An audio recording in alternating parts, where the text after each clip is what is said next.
tule avenga tinga so te tau tinga esa silola ulo ule aunga pele la vale autata pe ayo mai masina tanga pepa tau foi atu so tale fiafia e fata puni mai agita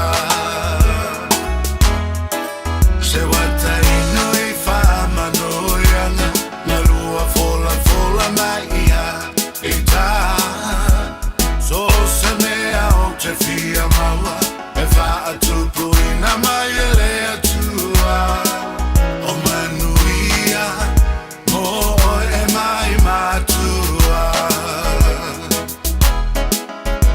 ia va e fa uni ai lo vola ole tau tu ele fa longo tinga ole tau tu no ia e tau tu mata vela ele now ile ai sei no Uale ossa I fara bella Uale ole mea fai Ole friendly lons le aua unaga e fai mea ma fai Le tamaitai o Agnes Stowers mua o le atau tua mo oi. O valu se lau fitu I vaiva o le tali o lo faa moi moi. Le Friendly Loans mo nono ngā tupe, tuatusi, lua fitu di, Waiparera Avenue, Henderson. O tau sa ili se sa mo lo ainga. Po tau sa ili sa masini tutua pe o le Hilux ma le Ford Ranger. O le au nanga ale kaseti e whaafai mo fie mea uma. E te alu malau ta avale, ua e malie atua toa. Talia le titongi vaiaso, lua vaiaso, pe masina foi. Tu atoa lo whaatua tuanga I le kaseti, te tala fitu aso, tu atu si fitu tasi, East Tamaki Road, Papatoe Toi. Telefoni lua fitu fitu, ono fitu lima fitu. Lua fitu fitu, ono fitu lima fitu. O e tau sa ili sino fuanga le leima saonga le mu, a wale tau singa ma le au tau wina o lautama. Ua mawawa noa I la esi, a le AUG Early Learning Centers I au kilani saute. O le AUG e whaavai anga nu o le Pasifika, o se si o manga e sefe mo le whanau. O lo lātou sa ilia fo ini whai aonga Pasifika, mo o lātou whale aonga I au kilani I saute, ma Wellington. Mo le lesi tala ino lautama, po si talu sanga I senga luenga. Pafso tai, AUG I le ovalu se lau, lua ono lima whātol fitu. Ovalu se lau, lua ono lima whātol fitu. Tai ola songa fua le utato iai, ioe. Le aso tolu nei foi masina, lona valu. Ia ole ni tau sanga o tatu savalinga. Ia ole vinga mal whaftai le tuolo na lofa malona anga le leo, tai mai eilu tau se fuma so manto wola. Le fau tatu whirai mi tatu mafuta le leitai au foma li aso. Ia, ile anga le mal mantongo fio tatu tua.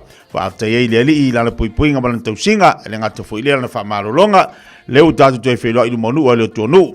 Whaftai le tuole malosi ufo ina mai mo tātou ia leo tātou patpati ele ni tai au whawhile ia tuale pakarame le Fiafia Mai le tapo inga mau ane tātou tamam tira mātua maoto malawa I nindei fo I tai au le ngata fo ilea maoto tangata mātua maota ngasi lo totere la tuolo mafutu moyeina I tamam tira mātua whawhile ia tu tātou pakarame ngata fo ilea la whinga luenga tofi le tua isunga whawhingainga ia whatalo whatu ia te utolo ni tai au Lo tatu watu no penal mafuta mai dunga po kalme Fiafia Mai le fu tatu fila ni tai fo fa ngai tu manga luenga to fa fe ya tu tatu po kalme mole nganga fa lo ni tai au ma tango fie wa mai atu tatu nanga ale sunga la tawai minimal po kalme ma lu tai au fa pe fo le fio ngal mana na tasha vai dua sa tatu ino tatu watu no ya ma tala lo ia fo po kalme la to le read Samoa pe na ia tatu po kalme va ya tasi Ia mele tatu tautua le amtanga mo le nei vaiaso. Lua sultasi minuto te nele tulas folo la tatu se fa tatu fa marstino le tai au. Leo fatasi mali sunga fa finga ia pau. Te to le ina foi tatu le nei tai o tatu fa marstino. Se o se atu lai tu le vai o fatasi mali sunga fa finga se fo monia le tai fo pasta malo se fo la blei. Ah se fo monia malo fo se fo mo malange ma alo fo le usu te tiene masina lo valo le nei tausanga. Viere lo fo malanga le tu le fo tatu filo nei tai fo o ba tu sulu tino lo mon via pela sunga ia me sere malo se fa wina le aso te tia malo le usu Malo le usu nei tai o le e se tūlanga le malulu le au kusoso. E sau au kuso e le iari e le... e le alu la le alu E ngala, e le whamai mai furso au kuso i man malulu. ke ron basina bulbuli al ne on malulu e po basa bulbuli fo ne on malulu Ia. ia ele ave le mela ka ko foi fale ele tongia ka ko piri Ia, ai sa. ia al ngaluea ia malulu ala ka ko lo sa bo malulu ngisil ia ka ko mai al ka ko fio o mai ngisil Ia kusa pega ke malili ka ko maka ko ia mafanga i o le whawhenga lo lu. di afu fuka fai fa le plan ke pe ko o ia of mafanga pe ko pe fa ia lai se fertin Ta, mafanga le ia mafanga o tupe Ngā kongua. A wan mafanga o ka whapeng fiki. Kupe ai wot mafanga ai won ma lili i kalango peng fiki wa e se memo E o male o langa ngai e o malwala o le di aru fode ai o peng fiki. Fangal malos. fangal malos Ngal malos. malos singa mele tu e fangal malos en le ia le ai si benga mo si o wafu e Ia. e fa metal tu spo i te ai mref adamu o e ke ai mref ngala o le fio al finde ia fa la matinga o ye tonul fale tau si fai meu ia ke lo ngai vai ke yo ai mref kinga Ai whanga mor kinga. o tu fa ia le takata ia le fufuanga le tua Ia. o ku fa ia wale ai mref tama ia wai mref kinga a ko falka ma Ngala. ngale de tele isi tangata wo mangi fe metina isa wi o alu fenga lunga ke balo si se o fe vai ka mai ku malulu Sarai ai mare afu le mo. Ai mai mor kinga ka. Ia wa mere ngale mai ia kinga mer kingo. ia Ia wa o ke va ko ese ku ranga lo i kamal me le wo. si o mai ngi usi la so le mai lo mai ngi usi Mai mau i sira le fanga. ko mai mo ngi sil ia wa o le sino ta mai ko lua va ya so ngau so ia fa ron kunga mo kwa i le malulu lo fotinga so lo o so ngungu o vai ko ia o le mfengo ia kere ngia lo sitina lo ngal o sitina so le kai lo ngal Sorry. ia fa pe wa ai male afu kinga so le ale e mo kama fa pe ku fa sa ngai ka ko u pole tu Paua. E le ngor e ka mai kelma ko ngoya Paula. Paula wa o le me wo i lo langa. o ile ola Paula. al mela le mo ta tu mo kama le ngale aia fi ke le ai Ia. fi ingul ko kola ingul mela le mo o foi le mo wa la po altino ia o le mfain kolengi ia o le mfai asi mea ia ngo folo le fale me o le la ngo foi vai ka miki Ese le mang ia sa no le sunga fa. Mama nga ia ta la po nga yoi. Fainga lu wenga nga yoi. Se le mang ia sori. ese o ringa mo fainga nga e verifi la po nga ka pela la po so le nga yoi pe nga yoi nga ka fonga pa ko e fa me nga foi le kolengi ai o so lunga o so lalo ia ai foi ai su ese fala wa nga ka miki nga la na manga yo la nga yoi tino a war su nga la po nga yoi la po nga La po alofa. alofa So me nga ko la po alofa ka mama le Martina la po asande mo vau a pe la po asande mo vau me nga ko la alofa la po alofa alofa yang ia.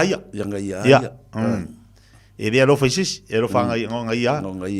ale bo vau ngai kanga fa gol ma ia foi langa ngal venga nga yo tino Da ule vau.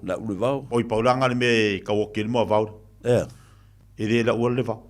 le yo ule ave la ngala o ele ka ki au vau ka E ka wokil mo vau. Ka woki. E ka ule la ule vau. le ki ola complain ia pe ia mai o fiku fa me ola o ska di le mo vau le o ska le sime. Ma le sime o mo vau sa. Ia man kuala e ringi pepe fakumua. Ko le se tax free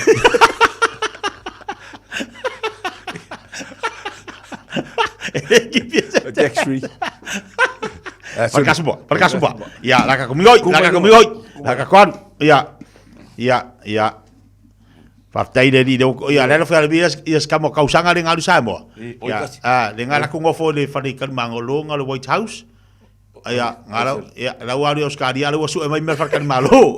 Le kogi kausanga ia abla ko kongi farkan malo nga ngofo ia kongi ia. Le kogi farkan malo vai. Lua, kolu, fa. La ku felo ka vale le kongi afa for kongi nga. Lua, kolu, fa, lima ia. Le bea le mo morka. Mo bea le mo morka kanga ere fenga luenga ngi yusilo. Fai mai la se kau ai ku penu.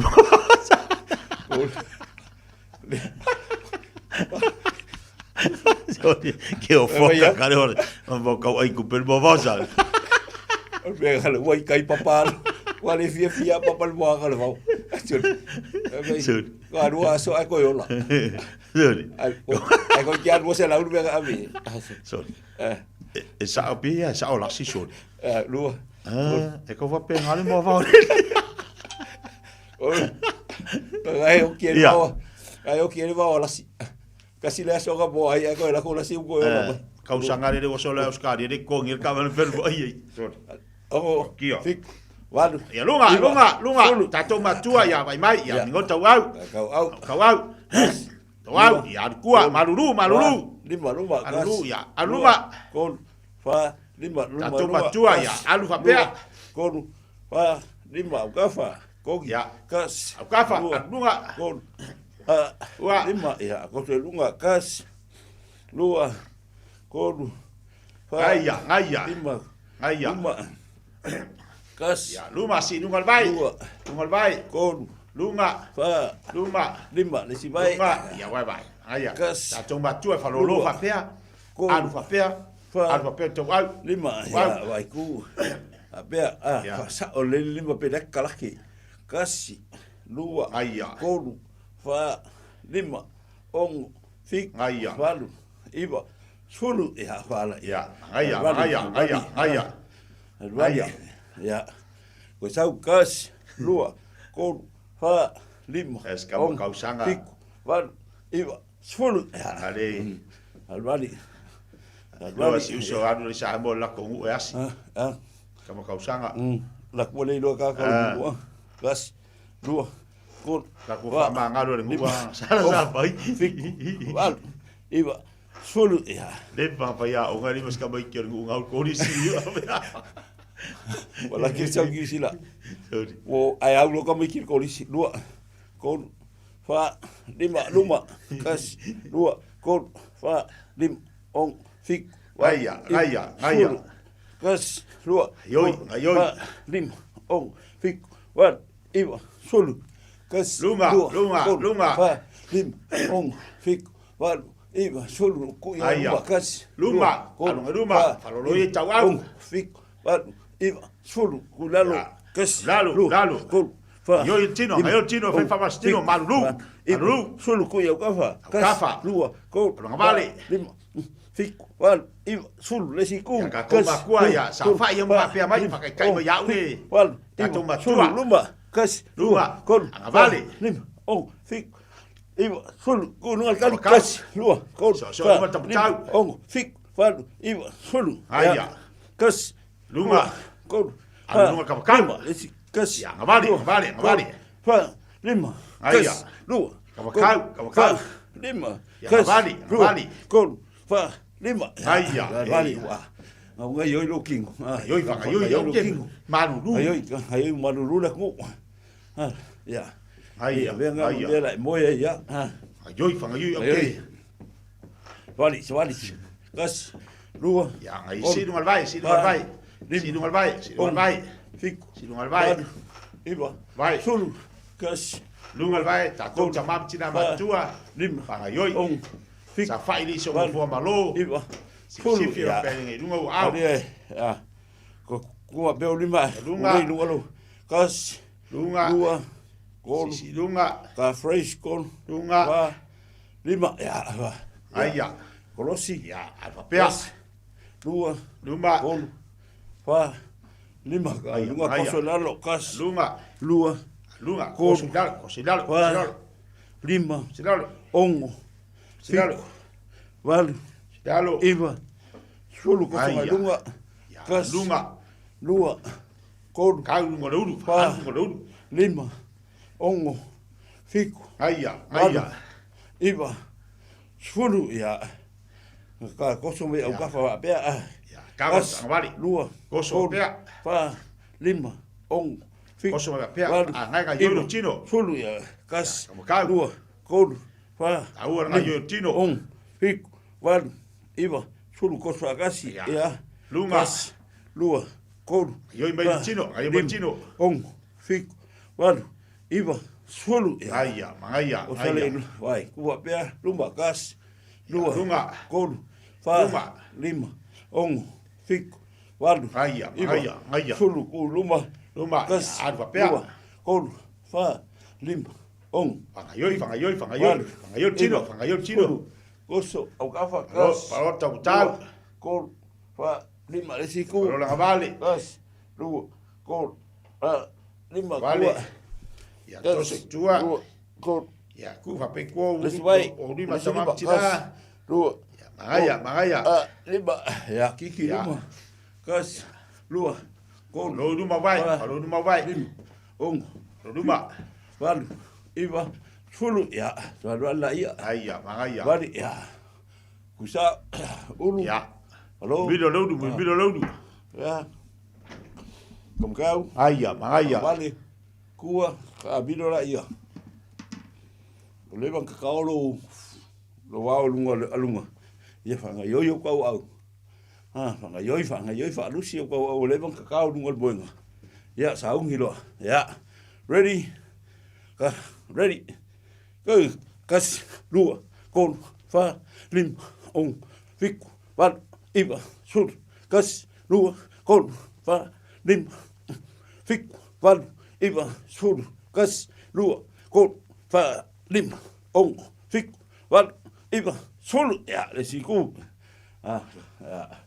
ready, go, kas, lua, kol, fa, lim, ong, fiku, wal, iwa, sul, kas, lua, kol, fa, lim, ong, fiku, wal, iwa, sul, kas, lua, kol, fa, lim, ong, fiku, wal, iwa, sul, maaba ko, hook, ai, apakaki ya, ready, go, kas, lua, kol, fa, lim, ong, fiku, wal, iwa, sul, kas, lua, kol, fa, lim, ong, fiku, wal, iwa, sul, kas, lua, kol, fa, lim, ong, fiku, wal, iwa, sul, ya, maaba ko, hook, ya, tau yo kafa, lunga lima, kas, lua, kol, fa, lim, ong, fiku, wal, iwa, sul, kas, lua, kol, fa, lim, ong, fiku, wal, iwa, sul, kas, lua, kol, fa, lim, ong, fiku, wal, iwa, sul, ya, ya, kuwa bea, vai, kulei luma, alwaku vai, lea, almal vai, ready, go, kas, lua, kol, Sidunga. fa, lim, Ai, ni manga vale baka makau dunga. fiku, Aia, Walu. aia. iwa, sul, Aia. kas, lua, kol, Aia. fa, lima, ong, Ia. fiku, walu, iwa, sulu, Ya, falolo, falolo, falolo. ya, alu lima kam mal Ya. vale, ready, go, kas, Dunga. lua, Almal vai kam. kol, fa, Vai vale, Lim. lima tam tau. ong, fiku, walu, iwa, Ia. sulu, Aia. kas, lua, kol, Yo fa, lumban mangaba. Lim. Lumban. Ong. Lumban mangaba. fiku, walu, iwa, sulu, Aia. ave kong, Yoi, yoi chino. ya, vai langa i kam ka ngai, vai kam ka wa ngai kura, Ya, tatou matua ya. ready, Luma. go, kas, Luma. kol, Alunga vale. lim, ong, Lunga.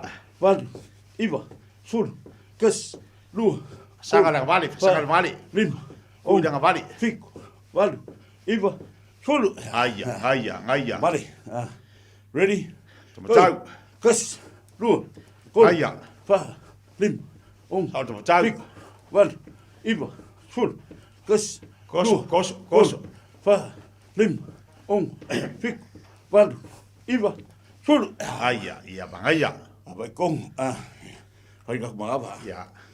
Kau Pele lima tatou matua. Ready? Ya. Go. Kas. Si Lua. iunga. Kol. Fa. Vale. Lim. Kau. Ong. Fik. Vale. Walu. Kau. Iwa. Ful. Pea. Kas. Lua. Ai fele Kol. bua tatou. Fa. Lim. Kau me yang ayon chino. Fik. Walu. Iwa. Fulu. Ya. Mahaya. Ya. Aia. Au kafa. Mangaba. Kas. Lua. Kol. Tafa. Fa. Lim. Lim. Tafa. Ong. Fik. Tafa. Walu. Iwa. Tafa. Ful. Kas. Lua. Ja. Kol. Fa. Lim. Aia, Ong. aia. Fik. Walu. Iwa. Ful. Kas. Ado kafa, Lua. ado kafa. Kol. Fa. Lim. Ong. Fik. Ja. Walu. Iwa. Fulu. Ja. Ja. Kua peo au. Vai pasi ha. Toma tua ya. Mira tafa. Ready. Go. Kas. Ado tafa. Lua. Kol. Singesi, Fa. singesi. Lim. Singesi. Ong. Fik. Ai singesi. Walu. Iwa. Ful. Yes. Kas. Lua. Kol. Milo, Fa. tafa. Lim. Ong. Milo Fik. tafa. Walu. Iwa. Ful. Aia, Kas. aia. Lua. Kol. Fa. Lim. Ong. Aia. Fik. Walu. Pau Iwa. nga Ful. yo ya. Abai kong. Abai kong. Ja. Abai kong. Ja. Kau sau ke ku i lunga. Lunga, lunga. Kau au. Ready. Go. Kas. Lua. Ya. Kol. Adu lunga. Fa. Nga yo lunga Lim. tawag. Ong. Fik. Lunga Walu. tawag. Iwa. Sul. Kas. Yo Lua. lunga. Kol. Fa. Lim. Ong. Fik. Adu lunga Walu. tawag. Iwa. Fulu. Ja. Ya. Aia. Koso bai kua. Tua. Ready. Sa. Kua. Ready. Go. Kas. Koso. Lua. Kol. Luma. Fa. Lim. Koso. Ong. Fik. Koso. Walu. Iwa. Aia. Sul. Kas. Koso. Lua. Koso. Kol. Fa. Lim. Ong. Fik. Ai. Walu. Ai, fa mai. Iwa. Fulu. Ja. Ja. Ve koso mai. Ready. Go. Kas. Ja. Lua. Kol. Kua. Fa. Lim.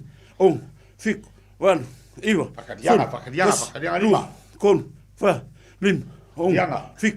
Walu. Iwa. Fulu. Ja. Aia, aia. Koso lunga. Ready. Go. Kas. Lua. Lunga. Kol. Fa.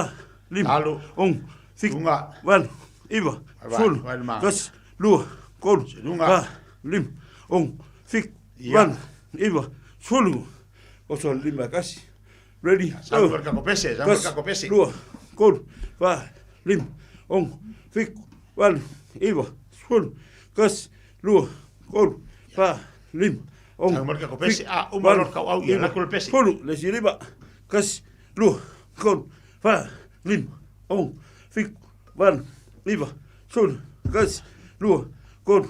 Fa. Lim. Ong. Fik. Walu. Iwa. Fulu. Aia, aia. Ja, maar bij Congo. Maar bij Waffel. Ya. Ja. Hagi.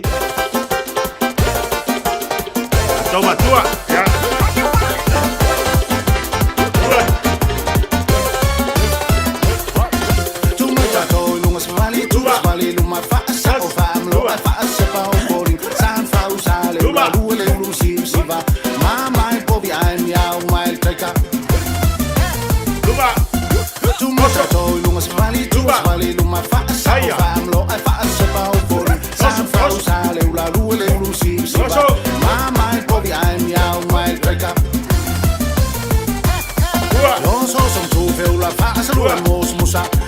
Samoa feet with your fat pisang mali out to ma sila fight kupa so on me I vice me mawa Lupa.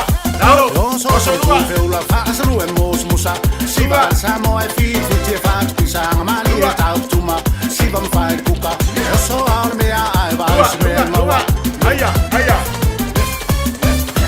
Sabia baby Kafa, fai mari. Sauia oi baby Elu e mai le Aia.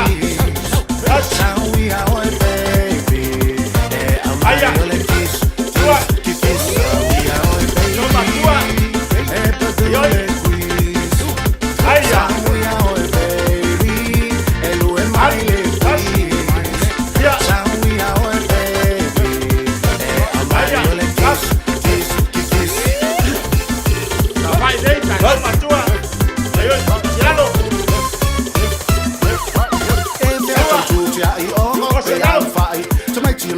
li ai mola vai ta mai ta e to vai ta fia pari si valeanga happy hour me ai sali mai ma papa e me to tu ya I o be am fai to mai ti mai li ai mola vai ta mai ta e to vai ta fia pari si valeanga happy hour me ai sali mai ma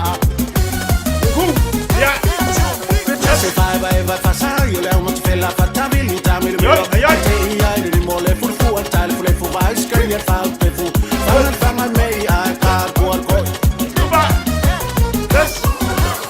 se vai passare io le amo ti fai la fattabilità mi ai mole fu fu al tal fu le fu vai scrivi fa fa ma me ai par por co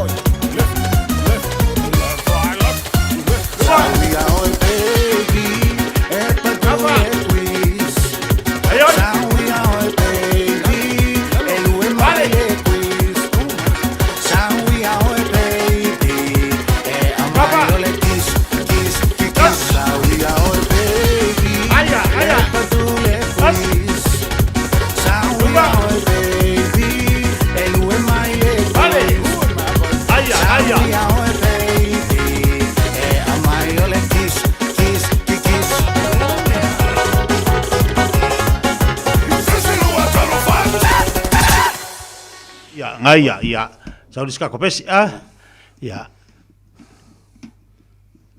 Oia. Sau ka ku. Uba.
What?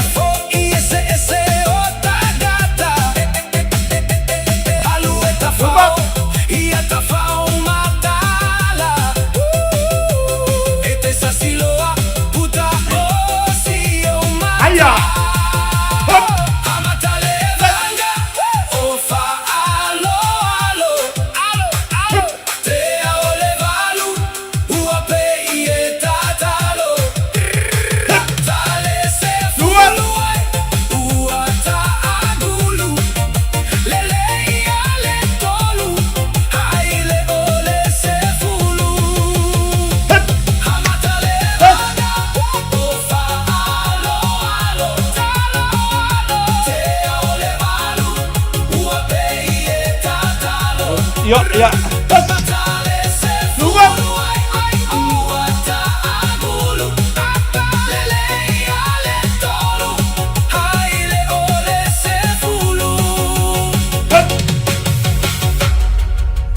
Ngaya. Ya wah. Kudai ya. Kudai ya. Lei al kolu lo te furu.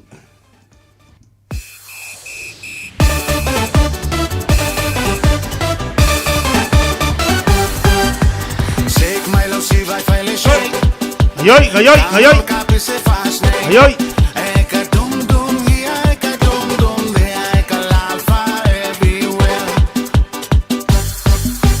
Shake my love, she vai fai le shake. Gang all capi se fast name. Eka dum dum here, eka dum dum there, eka lalfa everywhere. Dum dum here, eka dum dum there, eka lalfa everywhere.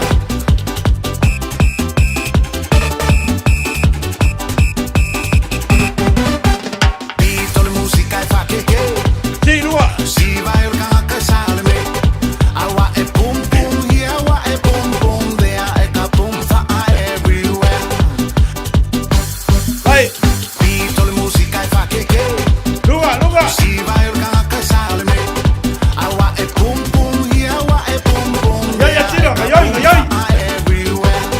Awa e pum pum here, awa e pum pum there, e ka pum fa everywhere.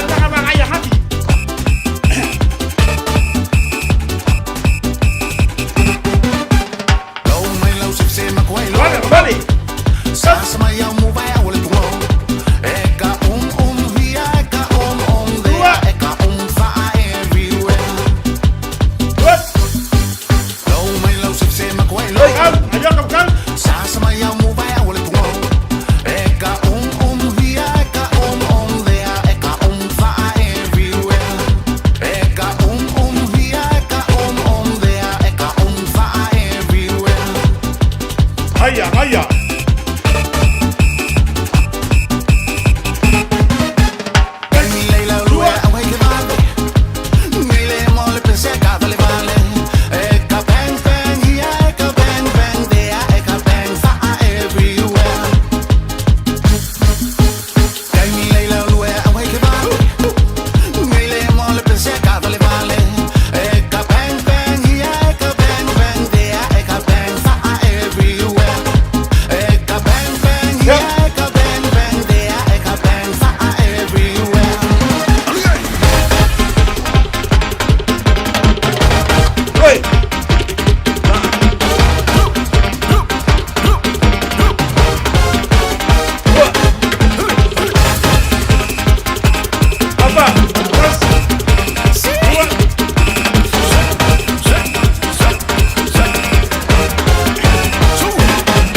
vai.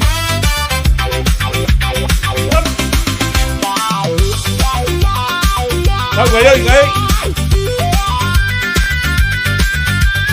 Ai da. Nasi.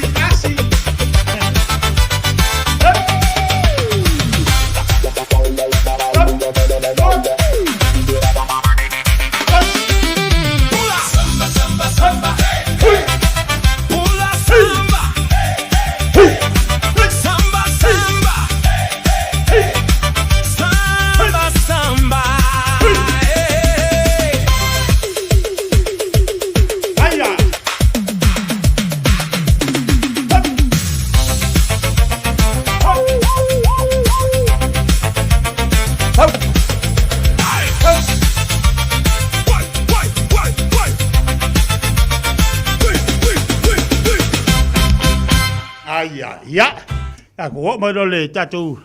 Pesele faloro lo tatu maso. Ya, malo, bangaya.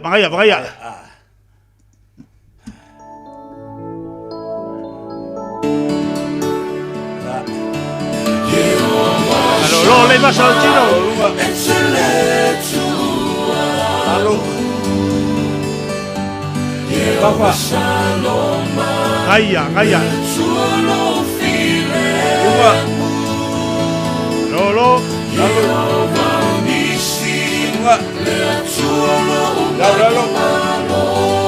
Halo kuah. Le nunga.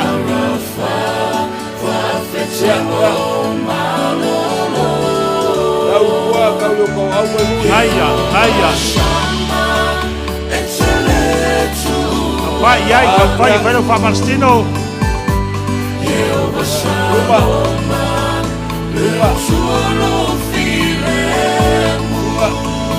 Ada kafa. Ada rumah.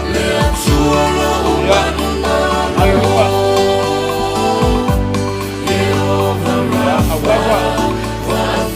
Rumah lo. Lalu. Ya,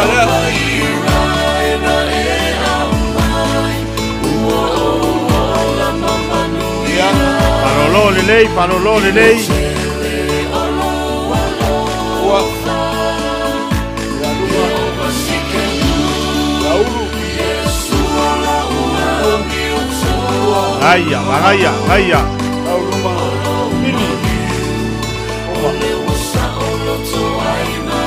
Halo, Pak Jai.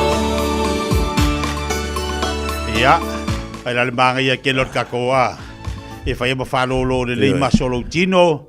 Fai fo iana te ma fai tatou ina ia mo se fasiringa malo si fo ile fa nga yoi on betaua pe todo se fu minute todo se fu sekonde ai anga yolo tino pasta o taua na mo tatou le taiau Io e pe se fu minute po la umi la fa malo tino vai o ki ka fai ku le kim ia le ki fai mo kimula ngi ai vai le lau ngai ke ai la tu mo fai so exercise no for so fa ai Fai vai tau Fiafia. A pe ngo fole. Nga ngai ku ai lunga. Ye ngo foi lalo. Pe se fulu ko ku lunga mai ngo foi lalo. Ye ngai ka lo le ko so Fiafia lo vai. Ye ka Fiafia vai. Ye nga lo mga akiri ai fa lu. Ia. Ye ka Fiafia ki luma. Fiafia ki luma. Kele exercise ye ka au kafa. E ka ngo lu vai ke ngo fo maku i ha. O ke ika lo lem fanga ku. Fai yang fai do exercise ke ya wa ku. Fai lu ngol ngofo. Ke ya wa ku sa o ya ma sa vali do. Ngan ha mo mol fa malos tino mo mol fa malos tino. E malos si ai lo tino. O le si vai nga tau fo ilia pasta ole. O ni nau do chele so nga fai. Ma sia nei tatu te mam tina ma tu le tom fai atu fo ilia le nei fa mastino no fo ai. Ia sa fa ilunga moenga e sa fa ilingo for sitting room ale metaua ia ngai yoi foi tino ngai ia ngai yoi lo tino fa ngai yoi musel lo tino wale sa ka okol po a ko e moe ia walu le po e moe e to fa e fa ka fa risi ku ia ki kaulanga e ala lunga fa ngai yoi musel lo tino ia sa vali fai ko sa vali mai sa ngo for moenga ia ko i fa pe ia ko i fa pe Ku ilalo. Ole si vanga tau foi do tau famalestino e hala luma fau.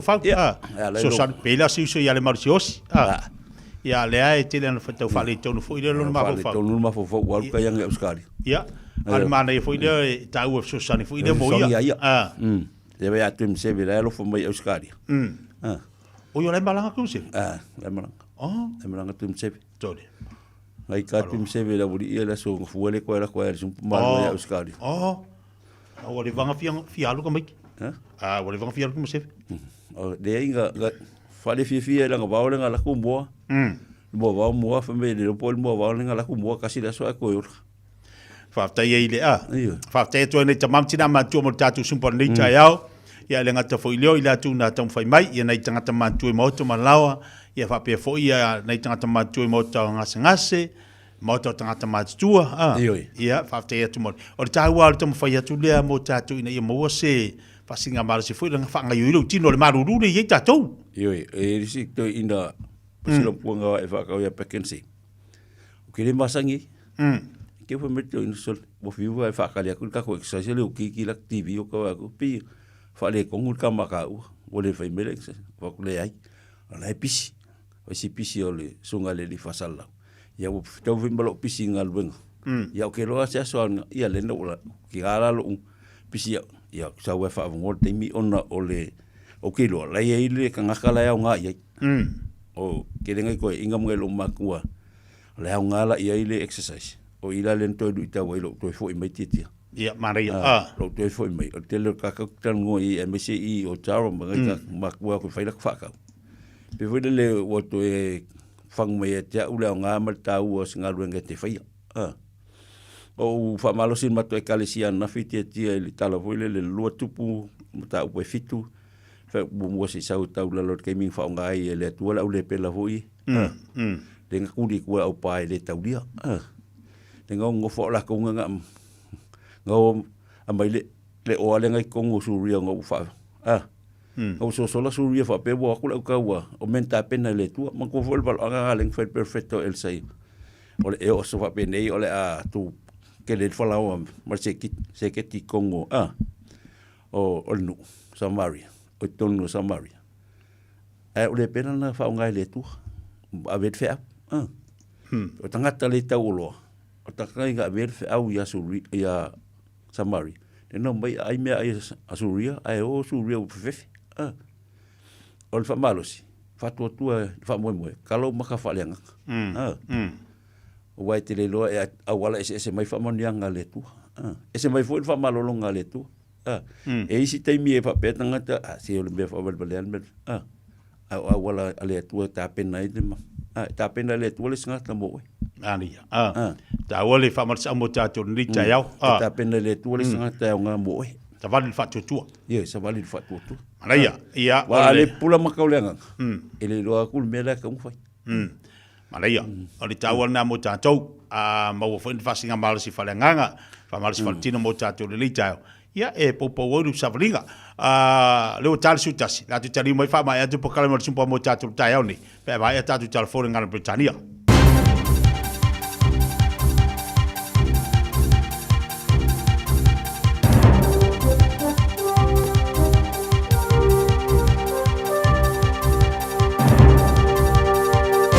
In this update, Winston Peters is claiming other political parties are jealous as they dismiss his latest election policy. New Zealand First is campaigning on $5,000 annual payments per year per child for the first 3 years of life. It would apply to families with at least one citizen parent and would apply to a couple's first 3 children. Peters says other parties have come up with nothing to solve our falling birth rate. And I'm saying to some of those members of parliament, look, your record on anything is pretty shabby, so why don't you just keep quiet, leave the public to decide. An assurance from the Prime Minister that the fast-track process isn't a rubber stamp as the government presses ahead with more projects. This comes as residents in Otago's Arrowtown rally against a proposed development made up of more than 1,200 houses. A housing development in Auckland's Orewa also gained draft fast-track approval last month, which would require trucking effluent to Whangarei. Christopher Luxon says despite this, they're not just focusing on housing, they're trying to create a mix. There's also a lot of of renewable projects. I think 6 renewable projects. There's been, some mining, some quarrying projects in there. There's been some light commercial projects opened up. ACT is promising tougher consequences for disruptive students, but the finer details are still to come. The party wants to give teachers the legal power to remove repeatedly misbehaving students using reasonable force. It also proposes fines for parents who repeatedly fail to engage with schools. ACT candidate Paul Henry says current restraint rules are working in some schools, but this policy is desperately needed for consistency. Then what we will do is we'll sit down with teachers and we will absolutely make sure that we have the right framework when we create around what actually is reasonable force. A 24-year-old man found critically injured in a Bay of Plenty forest last week has died in hospital. Harry Burlace was found in Rotohu Forest near Pongakawa shortly after 10 on Friday night. Police say they're continuing to piece together the events that led to his injuries and are determined to get answers for his family. That's news. In sport, Hayden Paddon's booked a World Rally Championship drive on his favoured surface. He's back on gravel in Paraguay this month after 3 appearances for Hyundai on tarmac this season. Paddon became the first New Zealander to win a WRC round at Rally Argentina in 2016. Speaking of Paraguay, footballer Tim Payne has struck on debut for his new football club, Olympia.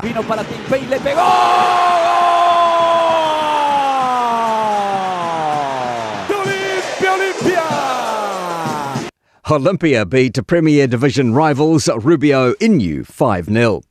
And Laurie Daly's confirmed he's stepping down as New South Wales State of Origin league coach after beating Queensland last month. That's sport. I'm Malcolm Jordan. Tala falava o le siufonga le neo Samoa, le Radio Samoa.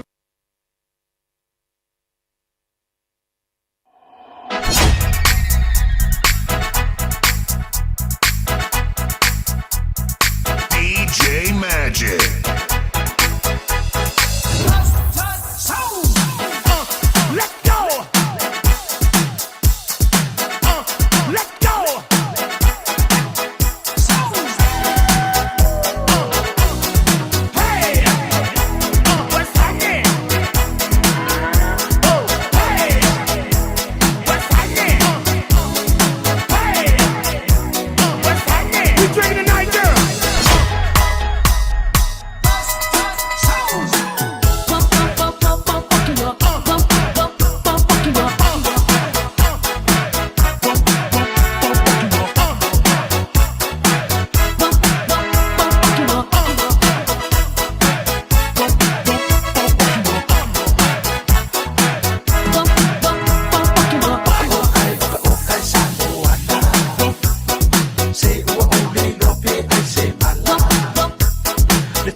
Wale to ya ma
na domoni wakatagi e kachivi keda keche mai tokara na nomu isulu totoka mai wakare takana nomu marau na sere oko sanoda sere nai wakatagi sakauti keda daru bodo ena kena iwakarau medua na bogi ni na numitu na nomu bude wakasakiti aura itzani ovuka woli kwani muduki na marau oko merogoti kogana no da sere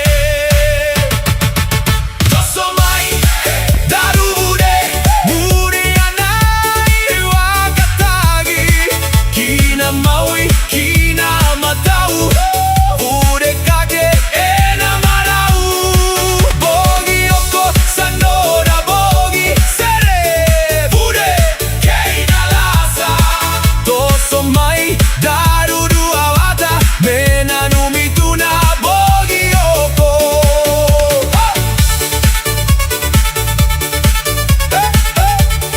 toso mai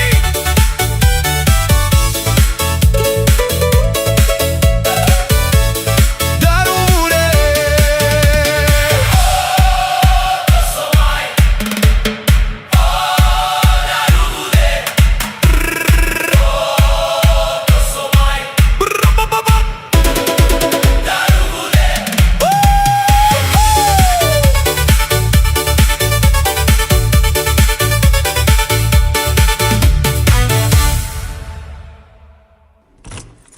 Ua taunu umai Loretta i le fale, i le te au le tasi i le vaveau.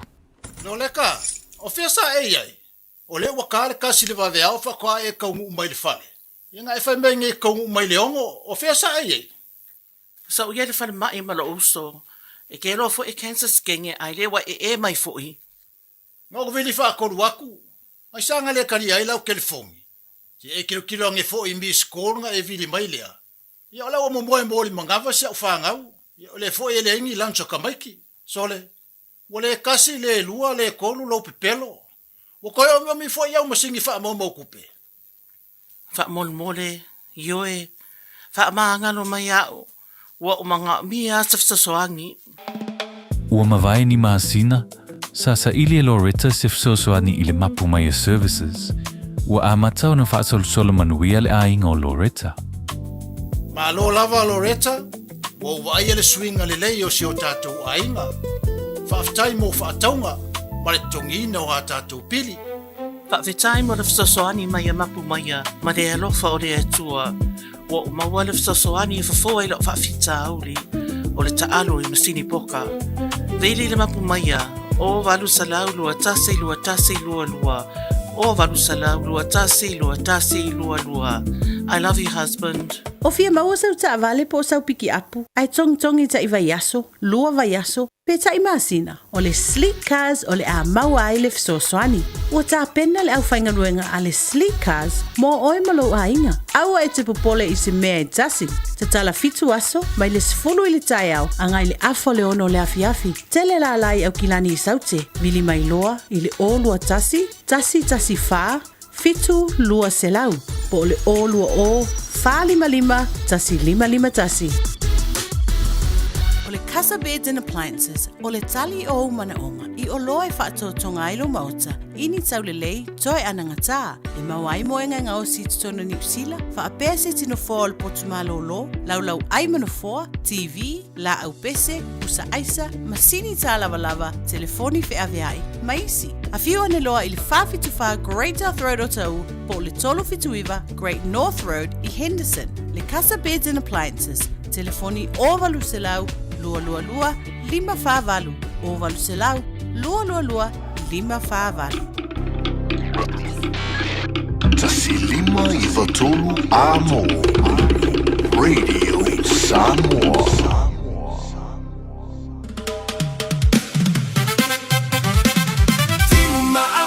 Fai malanga lo le pe asu e se la au e fua tele nau Wa mua ta milo e buli tau Upe va e tasi a e va e tole lau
fua tele nau nau.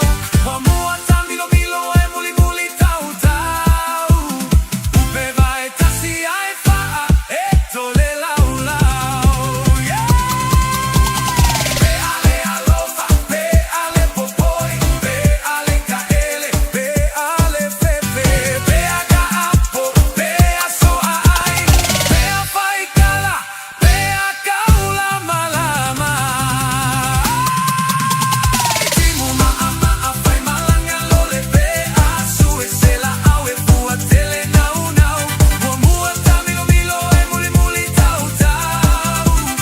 Upe vai tasi ai faa e tole lau lau. Timu maama a fai malanga lole, pe asu e sela au e fua tele nau nau. Mua mua tamilo milo e muli muli tau tau. Upe vai tasi ai faa e tole lau lau.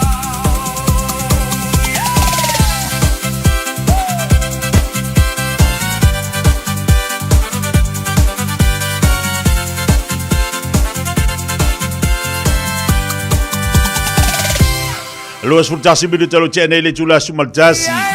Nisi na o tatu Fiafia nga musika su Fiafia yo tayao. Wa fa mai to indi so tatu proclame amata le Fiafia Mai pe ona yel tatu tatu al mtanga mliva yaso. Yo le fa marstino na mo tatu le wa tu wa sungal fa fenga ngal tatu proclame ya no ye indi so fontanga la tungal benga. Ya wa nga ya tu ya le ni tayao. Awan ngali at o le am fa ina to fa wa tatu sumpale taules falaile.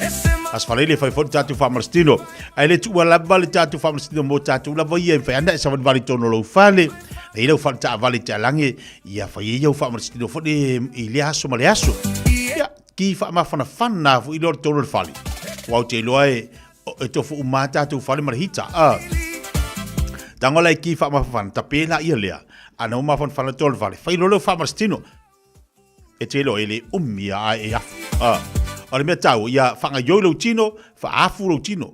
O le mea tau le nā, lono winga, mō tātou umalapa, i tau wana whaidau whamarastino. Ai ala mele tai au, whaidau whamarastino. O le maruru le saunei, e le mga umia mona ngofu ngofu.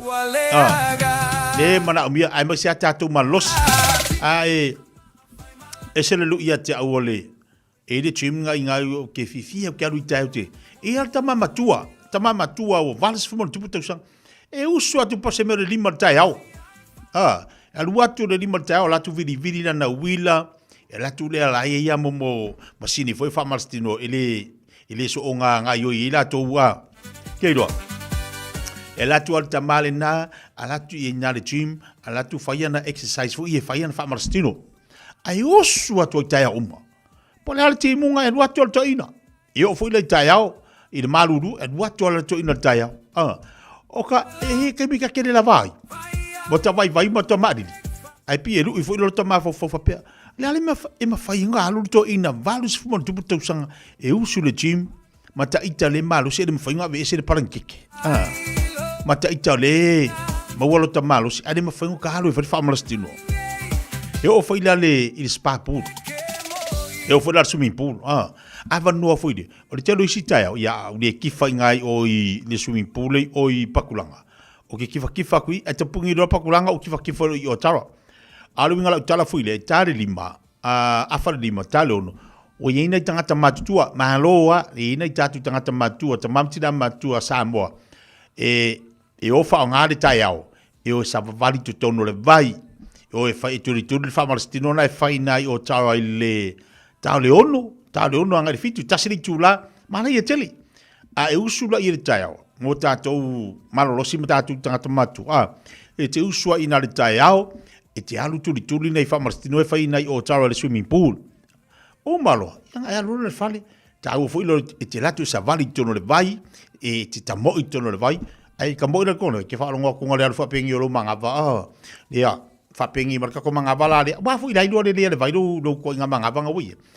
Ai o le tāua mo tātou, e te alu o te savali, whao ngā le swimming pool te savali ai, ia mai alu whaiau wha malastino, ia e te whanga yo lima, ia e fi alu i tono le vai vela, no i konga le vai vela, alu i tono le vai vela, a e fi alu i le sauna, na i le sauna, e ki le so o ngā ngofo te le tonu, pa o le mea wha afulo tino, o ava noa e mwhaino a tātou o tātou e whaini tātou whamarastino. Tātou o e whaini tātou whamarastino. E o nāna le swimming pool I pakulanga. E whaina tama matua. E usu atu fo I hai al tai au. Ai no fo ingai pakulanga. E malo whaftai. Malo ati a te utou le wha ngā hina le tai au. Ai maalili le tai au. Alu whaahuli. Alu whaahuli e wha ngā le swimming pool e te savarivari I tono le vai. E te au ai. Wai waira le au sainga. E whai ala utala le au sainga. O le au sainga. E whai mo la tau tai au umalawa. I le swimming pool ngai pakulanga. Tai au uma. A o le mātutua. E umalonga ku kamanga e o sawa varingo me loko kofu le vaivela. Oka whaalonga kungale nganga kama. Anke ni na, o ka ni. Akana no. Ka kere ropo mui ka. A kumu ko inga malu makua sainga. Ke wa longo kunga inga nganga kama. E pisa yalako. E atu ala o le si pitole o le swimming pool. E o sawa vali. Sawa vali ai. E o e fe ausi ai. Ia nganga umao mai loko kofu le vaivela. Oka a wadwaki ngā karinga. O le winga le tala le tau mamori atu. Mō tātou. O le ia vanua fo I tātou te o e whanisa e whamarastino. A e fialu swimming pool. Nai mō le vanua alu swimming pool. A e fialu savali. Vaisi si tiru savali le paka. O te alu na oe. A e alu savali le paka wa te ri. Do me tupu. Ia. Po o tonu whalu fale. Vai e la oe whamarastino te savali vali. A oe ki whamarastino hita. Ia na whai ala I o sa whai rungo ngofoa, pe o tatu whamarastino e tam whai mori atu I aso ngofoa mas whalaile, e te sa whai rungo ngofoa, whalolo lima, whalolo vai, whanga yoilo tino, o le maruru re sawi, e se ahi ko inga maruru, e makau kia re sawi le maruru, e makau kia re sawi le maruru. A le whamalosi le pokalame mo tātou, whai lau whamarastino, a e fia tau sami, fia fo e whai le tino, ai fia tau sami, ia e fia foi, e fai se ngaluenga I lutino. Ai awane fia tātou e tau sami. Ai musu fai se ngaluenga lutino. E ana o tātou wawai e niwa I temi, wa keren kako la papoa. E o akur kemi koe kau koka whikia lutino, wa fai ngā tāna tonga whiti, talu ai, o tātou lawa ia. Ele ia la kwa sesi ku se mea aido fonga, o oe lawa ia. Ioi. E ke vai akuro le me aia. O foi kako mei o maka. Nga ke kosoa kako kingo. E ke vai akuro maka, tato maka foi ile me le ko ko le manga ia fasi povi, fasi pua. Ia manga olo ia le loto. Mai mo pen kako vai akuro me ai kako mo ingi o ile ai. Ya mo ingi le me le maunga. Paule me ia tato lolile. Ona fua ma tato lo fa senga. Fa senga le. Ai a whai lau whamarastino. A maloloina lau mawhauwhau. Maloloina lau tino. Maloloina lau wanganga. Pāleni mea umaitono lau ainga. Ai a whapea e maloloina lau wanganga. Ai o kire kingo an mawhauwhau makuai. Fafanga. Ia ke whiu a kau whaisa ngā ruenga o ea. Wali mawhaina whai se mei tono lau ainga aisa. Leanga fu o whaatutunga tāli tino. Wali mawhai e tātou vaina tau avelo manava. Ora ka koma ngā vai o mā kua rapoa. Whai ora kau au kafa, kau luma, kau au kafa. Wale e ino e kako vai, pe whawhea, pe kau ave au kafa.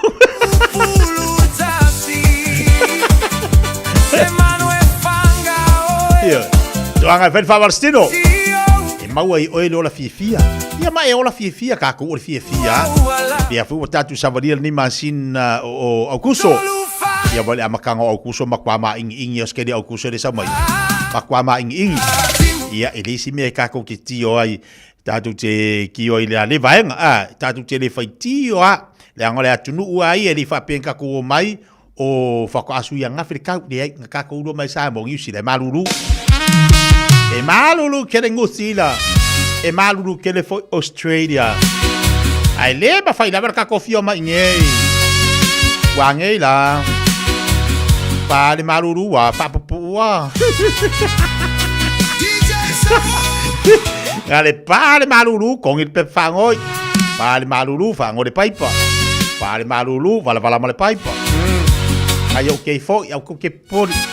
Pauri me ia e ola fia ngia so fu apenga e koru as gere ka iri ola me ka kui pole. Afa tone le tula smartasi. Pa fia ka mo tanto le oli. Mataka le vai aso. Fai le mu o fai va. Fai mari e mo ole fia. Hui le fita Male fai gata Ole usui le malulu Ia souma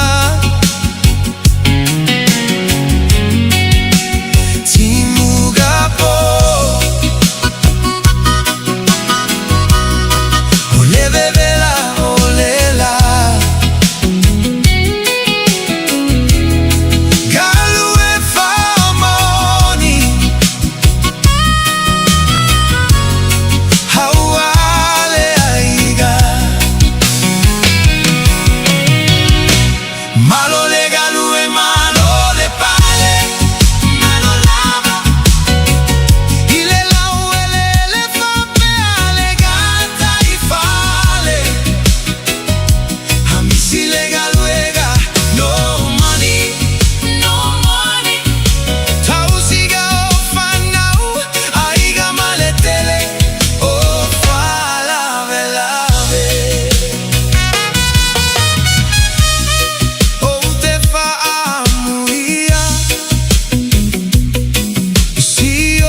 Jalo sulima menit jalo juga saya football lua. Yo e fa amu iai si o tatu o tunu Samoa. Ele be pelol na jal. Ese le man wiolo il elo tatu wa tunu. Tatu fu ya ye le ai se me popole tatu Samoa. Pau ale bele u tatu wa il termine no tongi no nei pili lai ti foi pe na ile power. Ole vai. Oi neila. To tongi ya me uma. Samoa e maua le tatu mea ai. Maua le vau, maua le sami. Alu le lava le whaasoa e mawhaia ona. Anga ia tufu ile le sami ia. Le ta oto ai le sami mo mwere whasi. Alu fu ia wa e fia tau sami. E se melelei e mawhaia e haru. Iu ka le vau. Ia moamo singa uka mai purukasi fu ile le mo mai sau lupe. Ia ya mo lo to tu lo fa fonga la tu nu tata me la au ama ila fako. Ia la mange ia malo le galu e malo. Ma wa ia le popo. Fa ile fa ai la to. Fa ile fa ai valu fa ai mangyok. Yo ese le tama ai ngol tatu ante no. A misi de melele. Ia em fa inga la ko ama ile la au fa ile lu au. Yo ai nga ia le me ai ola fiaf. Painga ela ko amore koko fa pa. Ese le tama ai ngole tanto wanto no. Dai se me tatu tipo poli ai. Ona o tanto e au ngata vai atu fa fonga le tatu watu no e mafu ai. Ona le mau e tatu le manuia le lau ele. A o tatu Samo oka. O lau ele a Samo se lau ele manuia. E le whamorianga le taunu mai runga tātu pakalame le whamorianga mai Janet Leasi. Whamoria atu le aso e fua se o tinai aso le nuu Leasi mai sasina. O le aso e ato ilo na fitu se fut malima tausanga. Alofanga e vati nei New Zealand. Ia fiso mamayaba. Ma le ainga manu e tele las whanau o tina. Ia aso le nuu Leasi fitu malima tausanga i le so.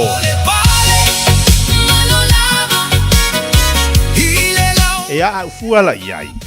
Leanga e oisi a bae ngal tato pakalame na nga ia tuitua ma whatatanoa nei ta mama nei tina mantua pakalame tu asinsina.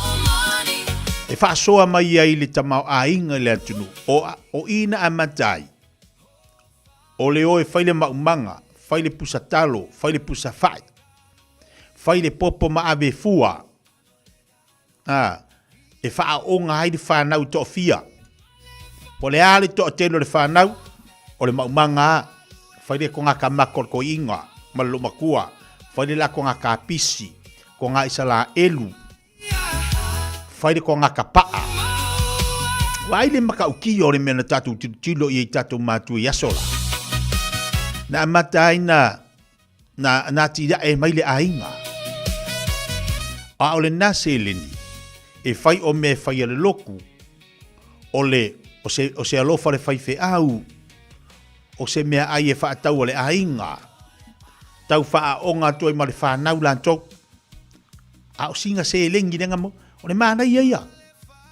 O le toi wha manatu ma le whangu, anai ta mama tutua, le pokalame tu asina sina le sa iei tatou, e tau mai iei.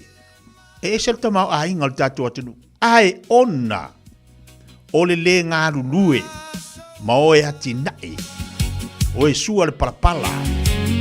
Oisi ainga le tatu pokalame le sa fai, e whangota.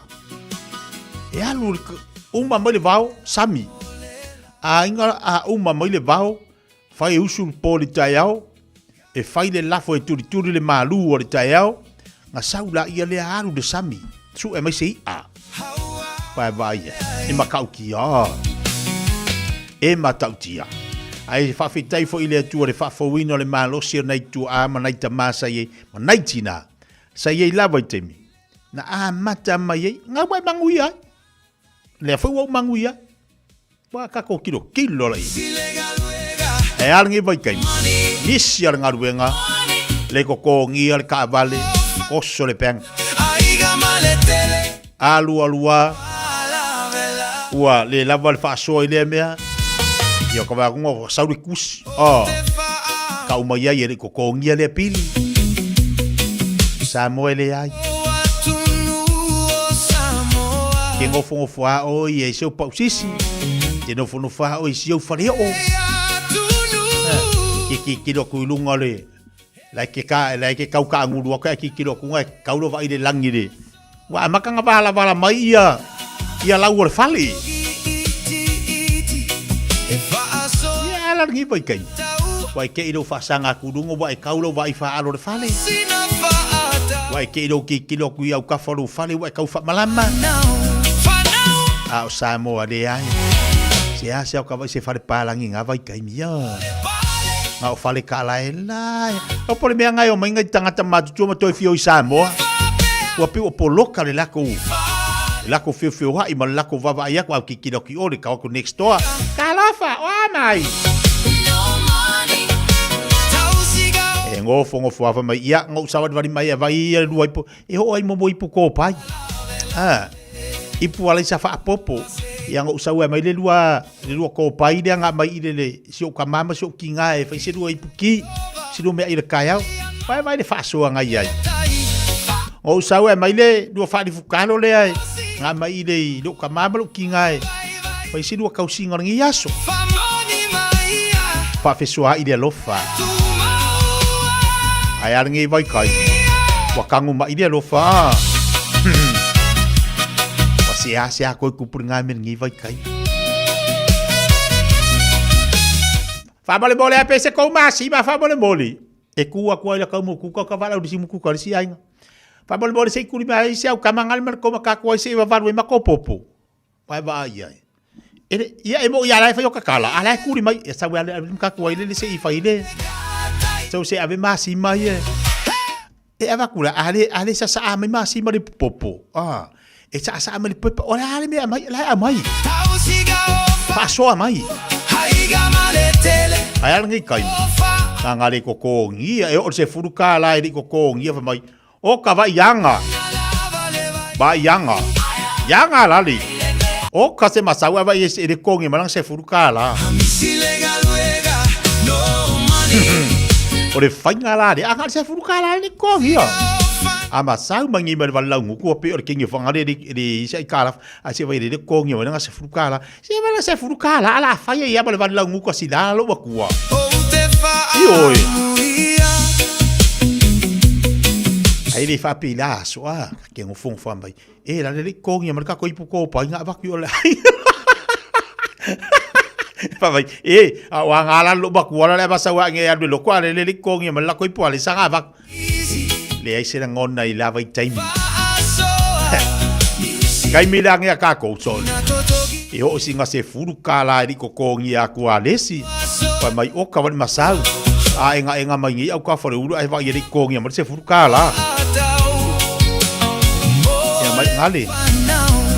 Asi kari mai ngi ma wadi lau maka ngalu umi mai rumai kau kaku wadi lau maka I dori ai kala furu. Ape a fa mangalo. E ofo ya ke oko.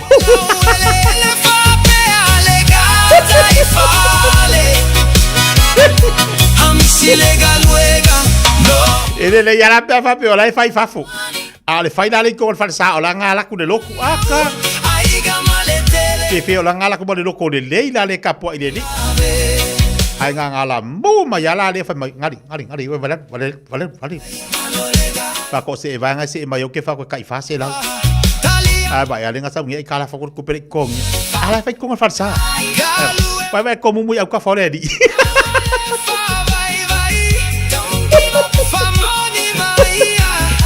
vai ku sa la wa ko mu ala wa deli sa me ko nga ko mu ku sa wa ko mu au ka fore di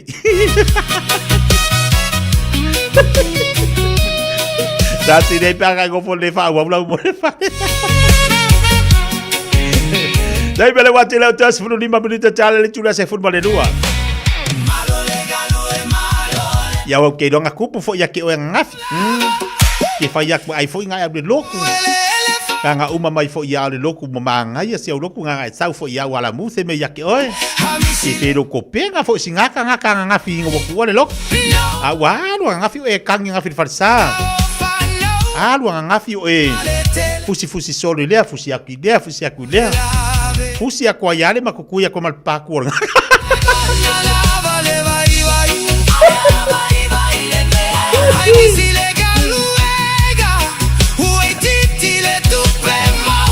Alu ngafi o e ko okuri e fa mangalo mai. Wangi o se anga ku ale loko. La ku lo fu ila io fa le kongulo mafafau o ka kai. Yoi. Au le adu la fusi dengan fusi el falsai. Makwa I makaukia lo salamo mal fa mao.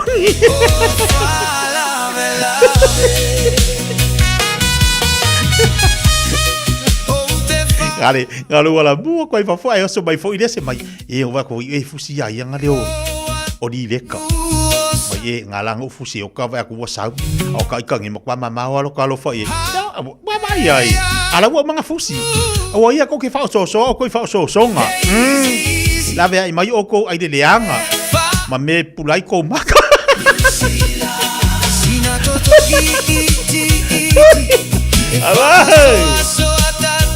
Ya malu le ngo sa. Ava pe e kai se singi kai lo sa fo fa mangalo. Mangalo ia. Langa le ko fa ve le lo ka nga me nga fi ko me nga. Ye popo lo le fiafia.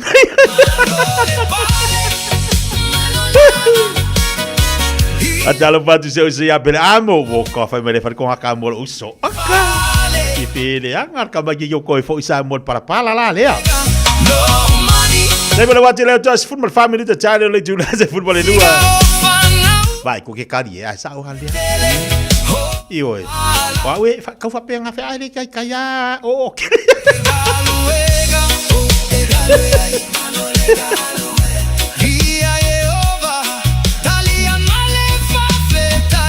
Ya oleh singa mo ya malefi fiang ngafi.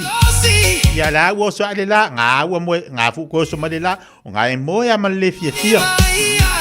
Ife ai wa nga po fai text o ka mo si dunga text. Mai o ke wala aulo ya ango kape mal Facebook kape mai lu.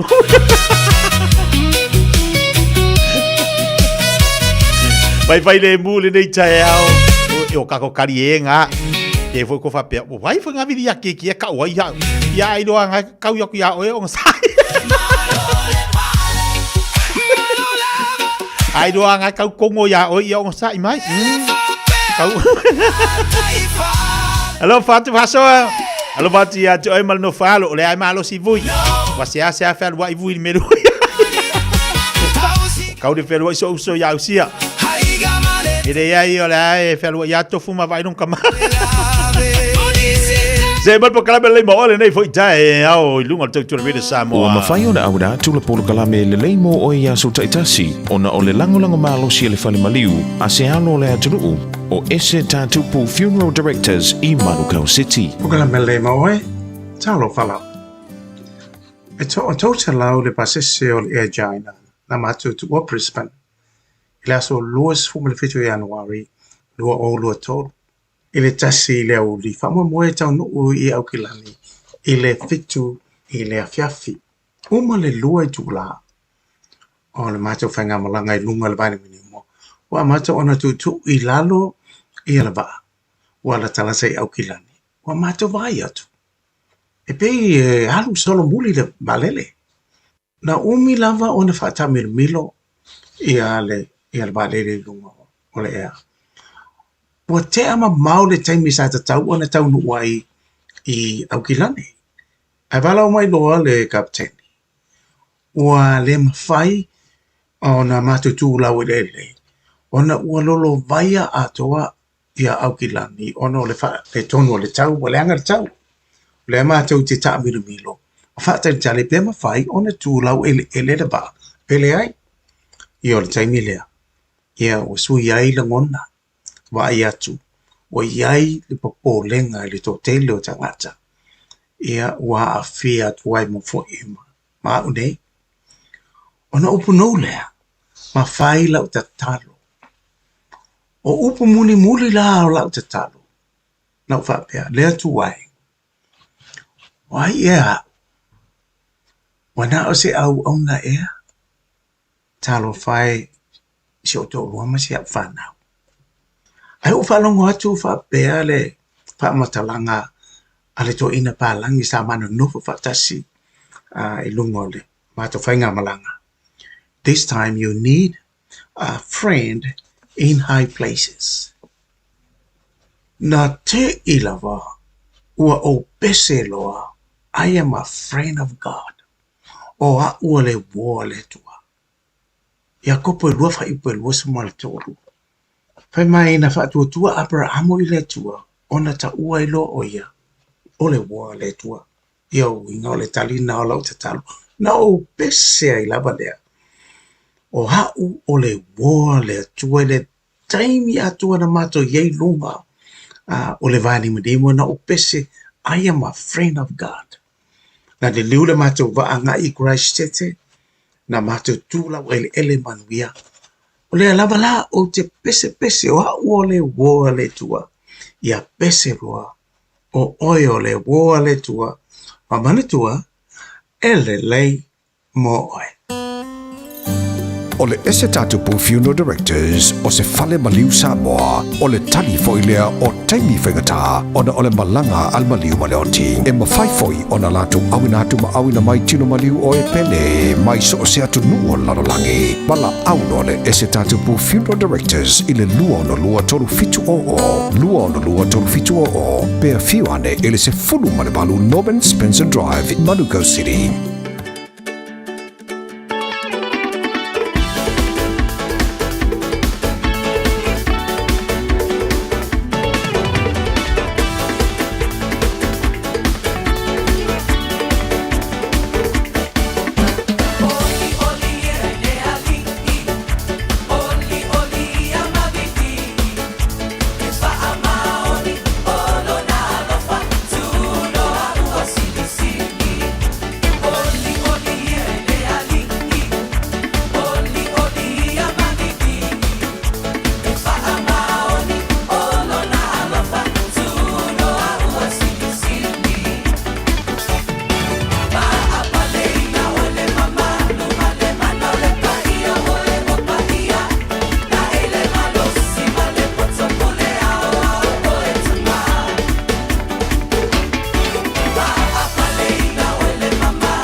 Manu malo se pepa tala o loa mo au whaataunga I le Pack and Save Ball in E-World. Pe o tu fua foi lau tāwale le bango le BP.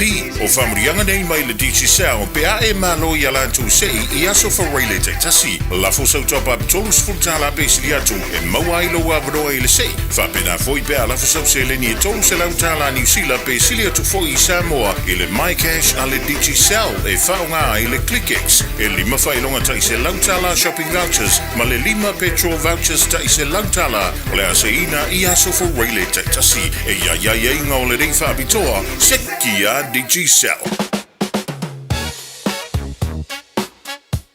Au kilani I saute, o sa ili se sa mo oe malo ai, o le Enterprise Model Group manukau o lau fale ta vale wha moe moe. I tele ta vale matango fie filfili mai ai, tele le fisosoani o lau whai ngā luenga mo oe, mo se ta vale talafia ngai, su mai I le 5 Grey South Road I nei manukau. Asias fo I le upenga ta whailangi enterprisecast.co.nz, pe wala au mai I le oval selau, 5 Enterprise Model Group manukau, sa ili, filifili, ma ave loa lau tāwani.